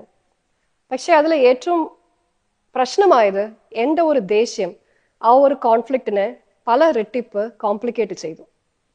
ആൻഡ് ആ ദേഷ്യം കൊണ്ട് പരസ്പരം രണ്ടുപേരും ഹേർട്ടാവും. മാത്രമല്ല ആ ദേഷ്യം കൊണ്ട് വരുന്ന വഴക്കുകൾ എന്ന് പറയുന്നത് it used to be really really nasty. College പഠിക്കുന്ന സമയം തൊട്ട് ഇതൊക്കെ തുടങ്ങി. ഐ മീൻ പ്രിപ്പറേഷൻ ചെയ്യുന്ന സമയം തൊട്ട് ഇത് തുടങ്ങി. കല്യാണം കഴിഞ്ഞിട്ടും തുടർന്നു. കുട്ടികൾ ജനിച്ചും ഇത് തുടർന്നു. കുട്ടികൾ ജനിച്ചപ്പോഴാണ് ഒരു അച്ഛനായിട്ടും അമ്മയായിട്ടും ഞങ്ങൾ രണ്ടുപേർക്കും തോന്നിയത് ഇത്തരം ഒരു nasty fights to happen in front of the children എന്താണ് നമ്മൾ ചെയ്യുന്നത്? ഇത്തരം ഒരു അന്തരീക്ഷത്തിലാണോ നമ്മുടെ കുട്ടികൾ വളരുന്നത്? ഒരിക്കലും അഫ്കോഴ്സ് അത് എല്ലാ ദിവസവും ഇല്ലെങ്കിൽ പോലും ഇടയ്ക്കിടയ്ക്ക് ചെയ്യുന്നത് പോരെ അത്രയും ഒരു നാസ്റ്റി ഫൈറ്റ്. എത്രമാത്രം നാസ്റ്റി ഫൈറ്റ് എന്ന് പറഞ്ഞാൽ, എനിക്ക് ഒരിക്കൽ ദേഷ്യം വന്നപ്പോൾ, ഇങ്ങനെ ഒരു ചെറിയ വഴക്കുണ്ടായപ്പോൾ, ദേഷ്യം വന്നപ്പോൾ ദേഷ്യത്തില് ഞാൻ കതവടച്ചു. ആ അത്രയും വേഗത്തിൽ കതവടച്ചപ്പോൾ കതവിന്റെ ഗ്ലാസ് പൊട്ടി വീണു. എൻ്റെ 3.5 വയസ്സ് മോള് അത് നോക്കിക്കൊണ്ടിരുന്നു. ആൻഡ് ഐ ഫെൽറ്റ് ഓക്കെ, 3.5 വയസ്സ് കുട്ടിയല്ലേ, മറന്നു പോകുമെന്ന് വിചാരിച്ചു. പക്ഷേ I am sure she remembers it till this day. And she is now turning 15. അപ്പോൾ 3.5 വയസ്സിൽ സ്വന്തം അമ്മ ഒരു മോൺസ്റ്റർ ആയിട്ട് to watch her own mother turn into a monster, obviously അതൊരു വലിയ ഒരു ബാധിപ്പ് കുട്ടിയുടെ മനസ്സിൽ ഉണ്ടാവുന്നു. അപ്പോൾ അങ്ങനെ വളരെ ഒരു മോശമായ ഒരു ഉദാഹരണമായിട്ടാണ് രക്ഷകർത്താക്കളായ ഞങ്ങൾ രണ്ടുപേരും ഉണ്ടായത് എന്ന ഒരു കുറ്റബോധം രണ്ടുപേർക്കും ഉണ്ടായിരുന്നു. ആൻഡ് ഓരോ പ്രാവശ്യവും ന്യൂ ഇയർ റെസൊല്യൂഷനൊക്കെ പലതും എടുക്കും. ഈ വർഷമെങ്കിലും നമ്മൾക്ക് വഴക്കുണ്ടാകാൻ പാടില്ല. We cannot, because despite having all the love in our life, why should we allow our petty differences to create such a bad atmosphere at home? ഇതാണ് ഞങ്ങളുടെ ഒരു പരസ്പരം ഞങ്ങൾക്ക് രണ്ടുപേർക്കും ഉണ്ടായിരുന്ന തോന്നൽ. സോ ഇത്രയും ഒരു സ്നേഹവും സന്തോഷവും ബ്ലെസ്സിങ്സും ഉള്ള ഒരു കുടുംബം നമ്മുടെ ഒരു പെറ്റി നെഗറ്റിവിറ്റി കൊണ്ട് കുടുംബത്തിന്റെ അന്തരീക്ഷം മാറാൻ സമ്മതിക്കാൻ പാടില്ല എന്ന് പറഞ്ഞിട്ട് റെസൊല്യൂഷനൊക്കെ പലതും എടുത്തിട്ടുണ്ട്. പക്ഷേ ജനുവരി 1 എടുക്കുന്ന റെസൊല്യൂഷൻ ജനുവരി 2 തന്നെ ഞങ്ങൾ ബ്രേക്ക് ചെയ്യും. വലിയ ഒരു വഴക്കുണ്ടാവും. And again things will be back to normal. അപ്പോൾ ഇങ്ങനെ പോയിക്കൊണ്ടിരുന്ന ഒരു സമയത്താണ് ഈ ഒരു മെഡിറ്റേഷൻ പ്രോഗ്രാം ഞാൻ ചെയ്യുന്നത്. ഇത് I was not planning on to reduce my anchor.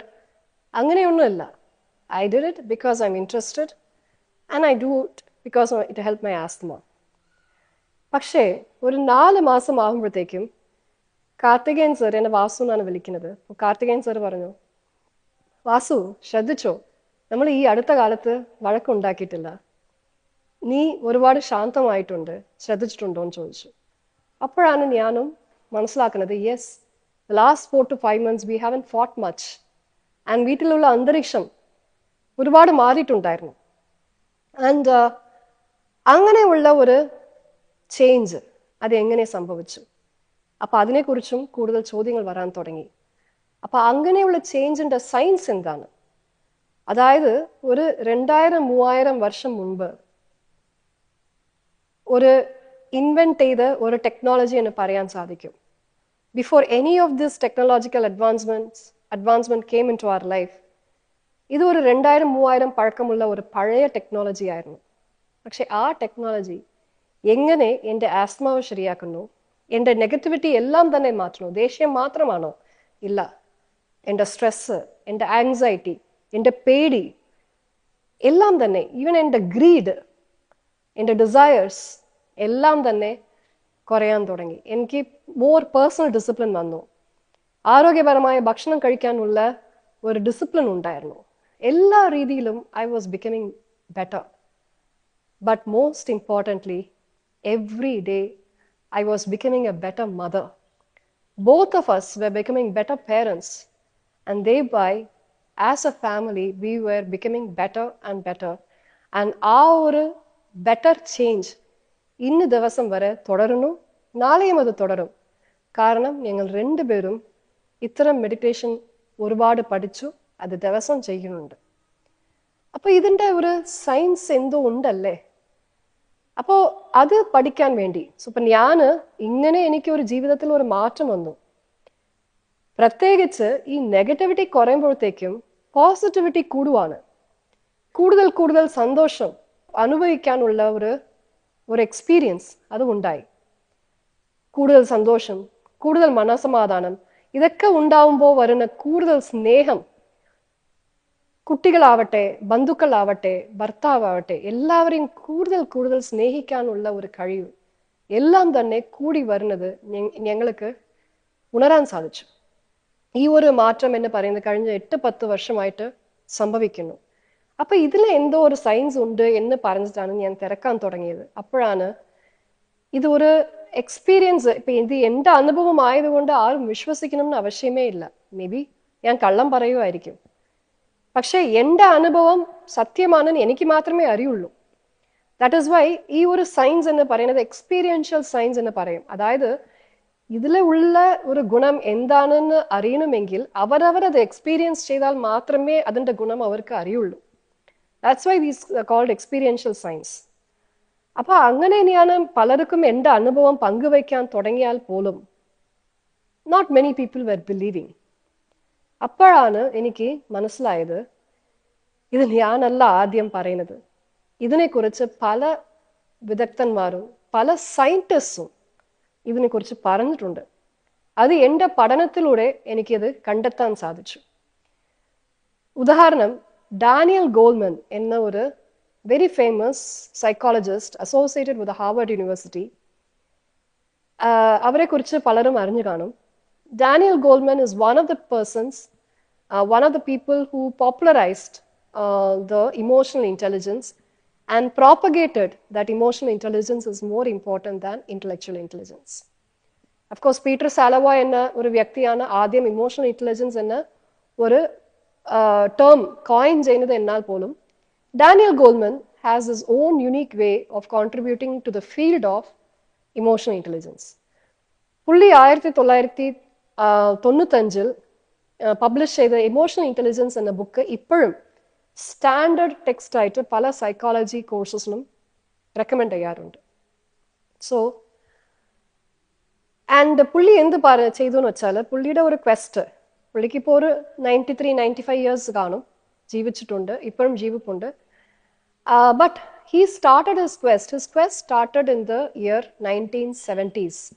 1970-കളിൽ. അപ്പോഴും സൈക്കോളജി എന്ന ഫീൽഡ് വളരെ വ്യാപകമായ ഒരു ഫീൽഡായിരുന്നു. ശരിക്കും സൈക്കോളജിയുടെ ഒരു ഓറിജിൻ നോക്കിയാൽ ചരിത്രപരമായിട്ട് ഫിലോസഫിയിൽ നിന്ന് ബ്രാഞ്ച് ഔട്ട് ചെയ്ത ഒരു സബ്ജക്റ്റാണ് സൈക്കോളജി. 1850-കളിൽ it branched off from philosophy to study human mind and behaviour from a strictly scientific perspective. അപ്പോൾ സയന്റിഫിക് പെർസ്പെക്റ്റീവിൽ നിന്ന് മാത്രമേ ഹ്യൂമൻ ബിഹേവിയർ പഠിക്കാൻ ഉള്ളൂ എന്ന് വിശ്വസിച്ചവർ സൈക്കോളജി എന്ന ഒരു ഫീൽഡിലേക്ക് കോൺട്രിബ്യൂട്ട് ചെയ്യാൻ തുടങ്ങി.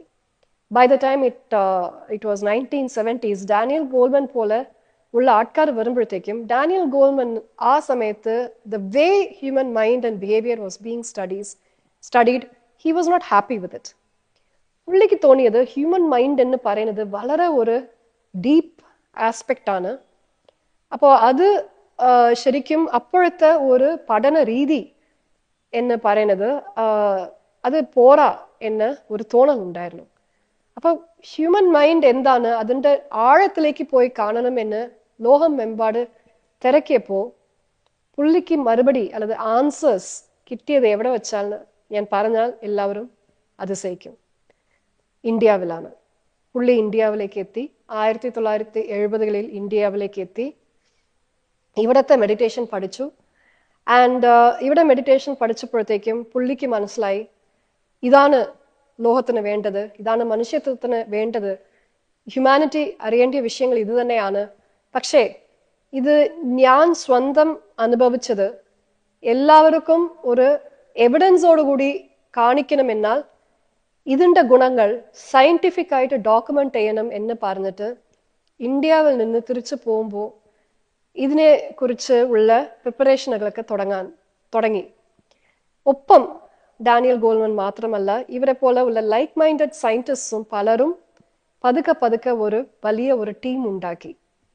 ഹാർവർഡ് യൂണിവേഴ്സിറ്റി മാത്രമല്ല, ഇതുപോലെ പല ഐവി ലീഗ് യൂണിവേഴ്സിറ്റീസിലും ഇതിനു വേണ്ടി ഈ ഒരു ലൈൻ ഓഫ് തിങ്കിങ്ങിലുള്ള പഠനങ്ങൾ തുടങ്ങി. 1970-കളിൽ ഇങ്ങനെ effects of meditation on the human mind and body അത് ഡോക്യുമെന്റ് ചെയ്യാനാണ് ഇവരുടെ ഒരു തെരച്ചിലായിരുന്നു. അപ്പോൾ അവര് ആ സമയത്ത് ടെക്നോളജി അത്രയും മെച്ചോർഡ് ആയിരുന്നില്ല. അതായത് ഹ്യൂമൻ മൈൻഡിനെ കുറിച്ച് തലച്ചോറിലും ശരീരത്തിലും എന്തൊക്കെ മാറ്റങ്ങൾ വരണോ മെഡിറ്റേഷനെ കുറിച്ച് എന്ന് പറഞ്ഞ് അത് ഒരു ടെക്നോളജി ഇന്നും മെച്ചൂർ ആയിട്ട് ഉണ്ടായിരുന്നില്ല. പക്ഷേ ബൈ ദ ടൈം ഒരു 1990-കൾ വരുമ്പോഴത്തേക്കും പെറ്റ് സ്കാൻ, FMRI സ്കാൻ, ഇപ്പോഴൊക്കെ നമ്മൾ അതുകൊണ്ടാണ് നമ്മുടെ പല രോഗങ്ങളും കണ്ടെത്തുന്നത്. അപ്പൊ അത് തലച്ചോറിലും പെറ്റ് സ്കാൻ, ഫങ്ഷണൽ MRI എന്ന് പറയും. അതായത് റിയൽ ടൈം ബ്രെയിനിൽ നടക്കുന്ന ചേഞ്ചസ് ഒക്കെ നമുക്ക് ഒരു സ്കാൻ മുഖേന കാണാൻ സാധിക്കും. ഇത്തരം ടെക്നോളജി വന്നപ്പോഴത്തേക്കും the research on the effects of meditation on the human brain and body and by that corollary on the human mind and behaviour, അതിനെ ഒത്തിരി സയന്റിഫിക് എവിഡൻസ് കിട്ടി. ഇത്രയും സയന്റിഫിക് എവിഡൻസിനെ വളരെ മനോഹരമായിട്ട്, അത്രയും സയന്റിഫിക് ബാക്ക്ഗ്രൗണ്ട് ഇല്ല എങ്കിൽ പോലും കുറച്ചും കൂടി നന്നായിട്ട് മനസ്സിലാക്കാൻ കഴിയുന്ന രീതിയിൽ ദ സയൻസ് ഓഫ് മെഡിറ്റേഷൻ എന്ന ഒരു ബുക്ക് 2000-ലോ എപ്പോഴോ പ്രസിദ്ധീകരിച്ചു.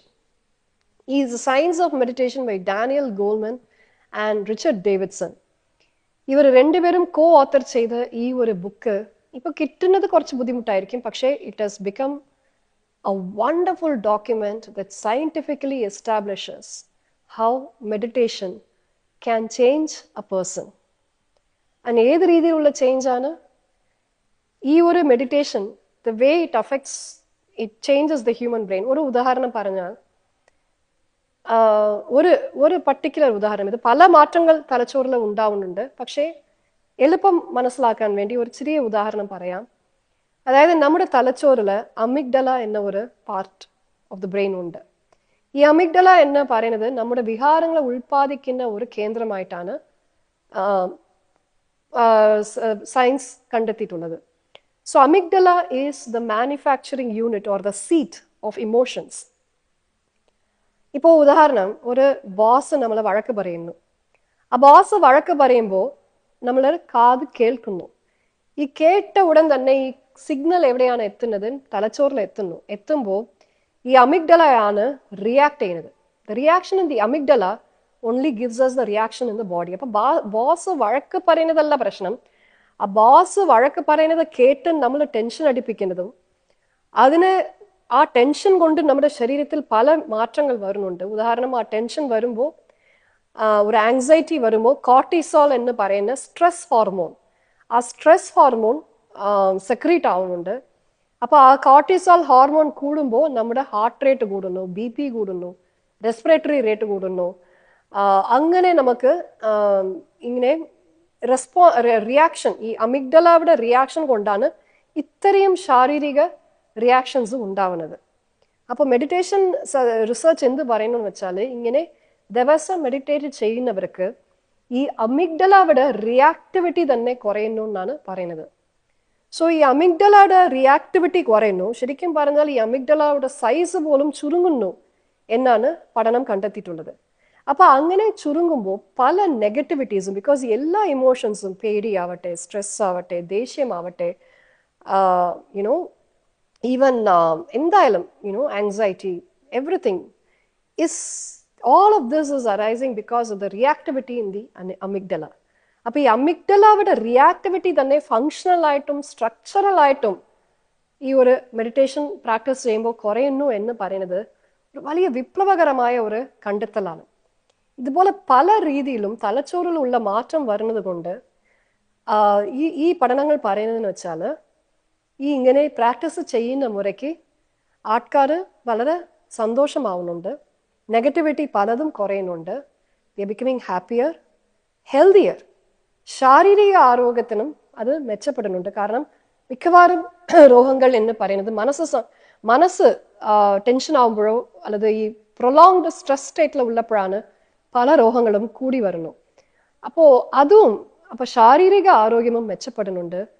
Most importantly the person becomes loving, kind, compassionate, tolerant and basically മറ്റവരെ സഹായിക്കുക. ഇങ്ങനെയുള്ള പല പോസിറ്റീവ് ക്വാളിറ്റീസും ഒരു മനുഷ്യന്റെ ശരീരത്തിൽ നടക്കുന്നതായിട്ട് പറയുന്നു. അപ്പോൾ അത്രമാത്രം scientifically it has been established that yes, meditation changes the brain, human brain, in such a way that the person changes into a better person in every possible aspect. ഞാൻ എപ്പോഴും പറയും, നമ്മുടെ ലോകത്ത് എത്രയോ പ്രശ്നങ്ങളുണ്ട്. ഒരു സൈഡ് കാർത്തികേയൻ സാർ എപ്പോഴും പറയും, ഞങ്ങളൊക്കെ സംസാരിക്കും, ഇത്രയും മലിനീകരണം നമ്മുടെ ലോകത്തുണ്ട്, കാലാവസ്ഥ വ്യതിയാനത്തിന് നമുക്ക് ഒരു നിരന്തരമായ പരിഹാരം കണ്ടെത്താൻ സാധിക്കുന്നില്ല. അങ്ങനെ ഇരിക്കുമ്പോൾ എന്താ സംഭവിക്കാൻ പോകുന്നത്, എന്തുകൊണ്ട് നമ്മൾ മാറുന്നില്ല എന്നൊക്കെ കാർത്തികേയൻ സാർ എപ്പോഴും പറയും, it is the mental pollution that causes the environmental pollution. നമ്മുടെ മനസ്സിൻ്റെ, ഇത് എൻ്റെ മനസ്സിനല്ല, നിങ്ങളുടെ മനസ്സിനല്ല, ലോകമെമ്പാടുമുള്ള എല്ലാ മനുഷ്യൻ്റെയും മനസ്സിലുള്ള ഈ മലിനീകരണമാണ് നമ്മുടെ പരിസ്ഥിതി മലിനീകരണമായിട്ട് കാണുന്നത്.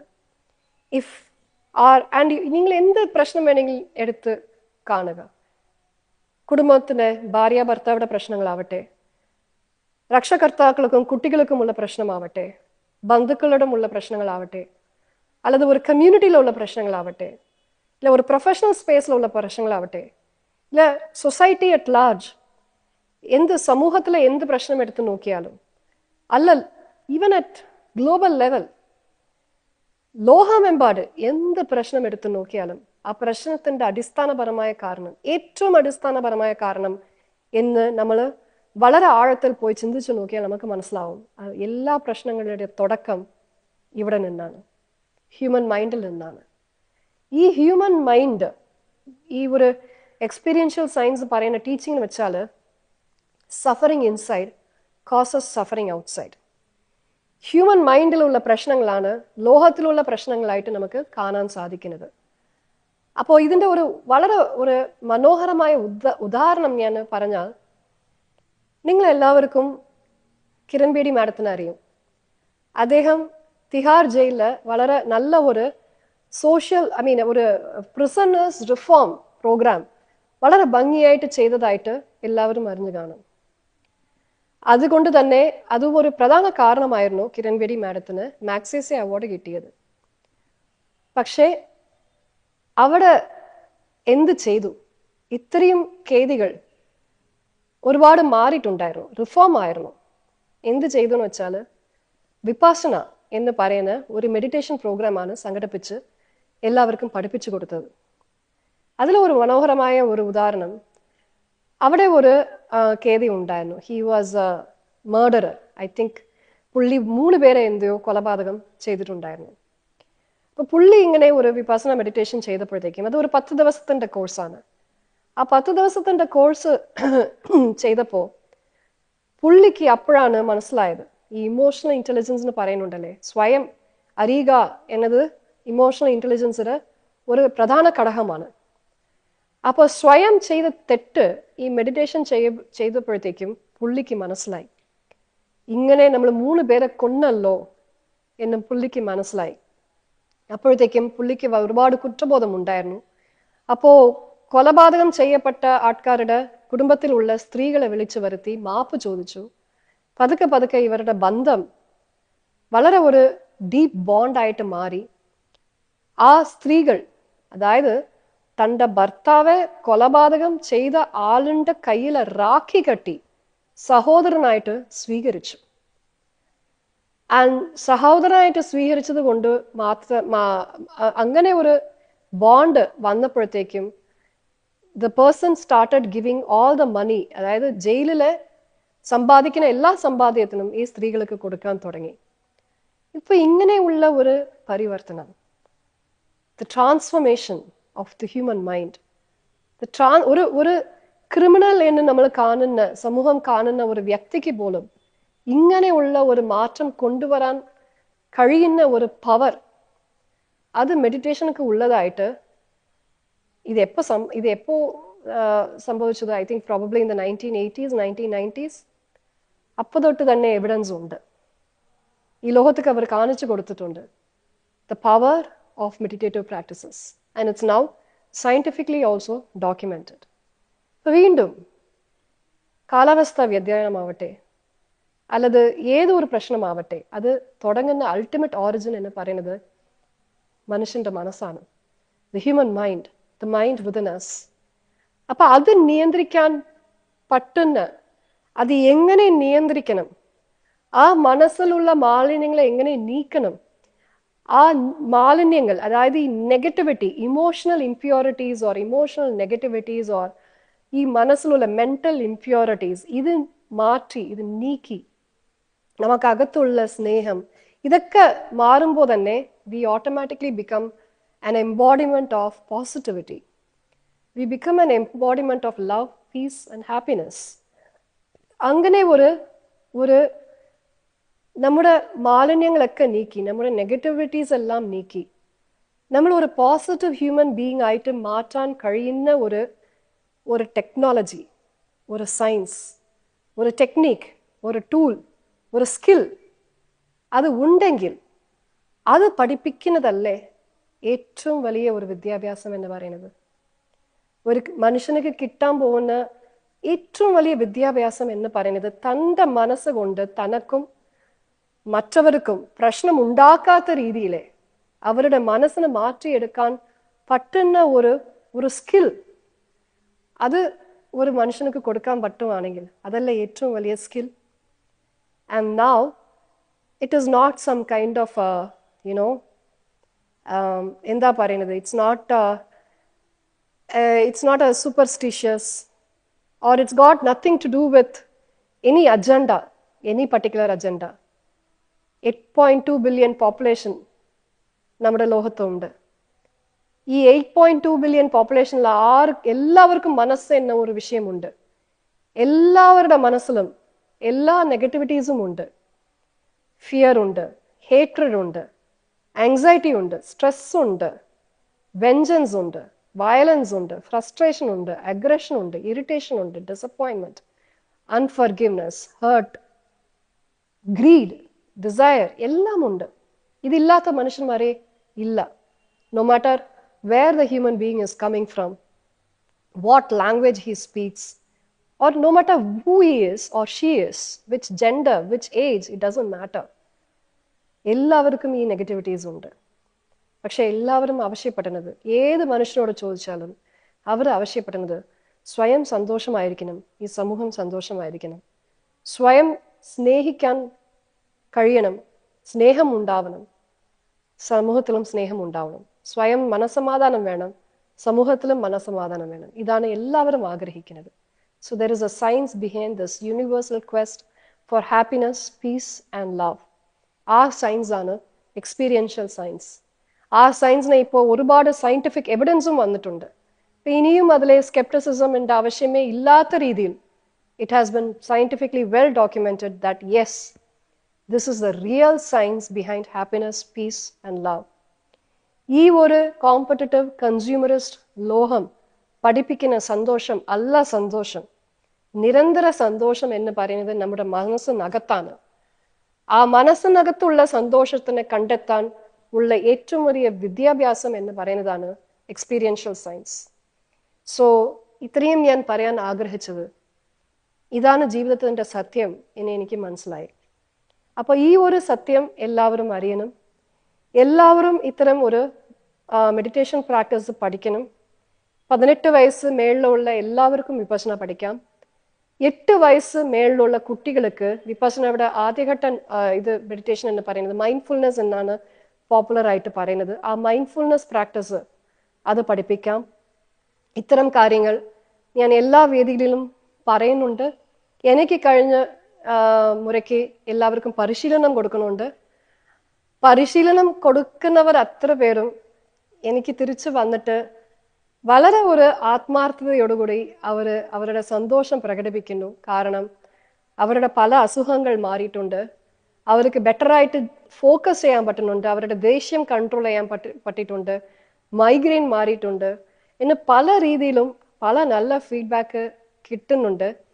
അത് കിട്ടുമ്പോഴെല്ലാം ഞാൻ ഒരുപാട് എനിക്ക് സന്തോഷം ഉണ്ടാവുന്നുണ്ട്. Because I M not only realising my own happiness, but I'm able to spread that happiness to the world around me in my own capacity.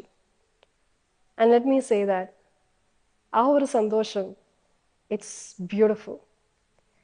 And ഈ അടുത്ത കാലത്ത് ഞാൻ ഒരുപാട് മാറിയിട്ടുണ്ട്. എൻ്റെ ഭക്ഷ്യ രീതി ആവട്ടെ, ആരോഗ്യമാവട്ടെ, എൻ്റെ മെഡിറ്റേഷൻ പ്രാക്ടീസ് ആവട്ടെ, അത് ദിവസം തോറും അത് ആഴമായി പോയിക്കൊണ്ടേയിരിക്കുകയാണ്. അത് ആഴമായി പോകുന്ന മുറയ്ക്ക് my level of existence in this world is just beautiful.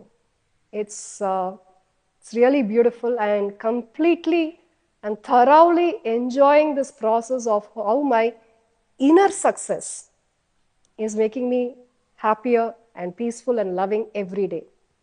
The inner success is real success, not the success defined by our society. ഇത് എല്ലാവരും മനസ്സിലാക്കണം എന്നതാണ് എൻ്റെ ആഗ്രഹം. I hope this talk convinces you. But even if it doesn't, സാരമല്ല. For all you know, I might be lying and I might be an idiot. പക്ഷേ തീർച്ചയായിട്ടും 2 വിഷയം ചെയ്ത് നോക്കുക. ഒന്ന് എന്ന് പറയുന്നത്, അഫ്കോഴ്സ് എൻ്റെ ബുക്കിൽ പലതും വിശദമായിട്ട് സംസാരിച്ചിട്ടുണ്ട്. പക്ഷേ ഇത് സയൻസ് ഓഫ് മെഡിറ്റേഷൻ എന്ന ബുക്ക് വായിച്ചു നോക്കുക. അത് വായിക്കുന്നില്ലെങ്കിലും കുഴപ്പമില്ല, ഈ 10 ദിവസത്തിൻ്റെ വിപස්සന ട്രൈ ചെയ്ത് നോക്കുക. ആ 10 ദിവസം നിങ്ങൾക്ക് ആ ഒരു അനുഭവം എന്താണെന്ന് നിങ്ങൾക്ക് ആ അനുഭവം കിട്ടിയാൽ, then you will understand that whatever experience I have been sharing in this video will also become your experience. Whatever is my truth will become your truth. പക്ഷേ ട്രൈ ചെയ്യാതെ പോകരുത്. പലതും സംസാരിക്കും. ഇത് ശരിയല്ല, അത് ശരിയല്ല, ഇത് സത്യമല്ല, അത് സത്യമല്ല. ഞാൻ പറയും, ഫൈൻ, എന്നെ വിശ്വസിക്കരുത്, പക്ഷേ ആവരുത്, ട്രൈ ചെയ്ത് നോക്കുക എന്ന് പറയും. പക്ഷേ മിക്കവാറും ആൾക്കാർ want to still follow the path of least resistance and not take the difficult effort of trying something like this. ശരി, ചിലർക്ക് 10 ദിവസം പറ്റത്തില്ല എന്ന് പറഞ്ഞാൽ കുഴപ്പമില്ല. ഈ മൈൻഡ്ഫുൾനെസ് എന്ന് പറയുന്ന ബേസിക് പ്രോഗ്രാംസ് പല സ്ഥലങ്ങളിലും പഠിപ്പിക്കുന്നുണ്ട്. ബേസിക് മെഡിറ്റേഷൻ പ്രോഗ്രാംസ് പഠിപ്പിക്കുന്ന പല സ്ഥലങ്ങളുമുണ്ട്, which you can learn probably in 3 or 4 days. പതുക്കെ പതുക്കെ തുടങ്ങുക, പക്ഷേ തുടങ്ങുക. അതാണ് എൻ്റെ അഭ്യർത്ഥന. Begin and experience for yourself how it can change your health, mental health, physical health, and your life, and your family health. ഇതെല്ലാം എങ്ങനെ മാറുന്നുണ്ട് എന്ന് സ്വയം അനുഭവിച്ച് നോക്കുക. Then it will become your truth. I hope you enjoy this talk, and I hope that it will help you change your life as well as the people around you, as well as the society. Thank you.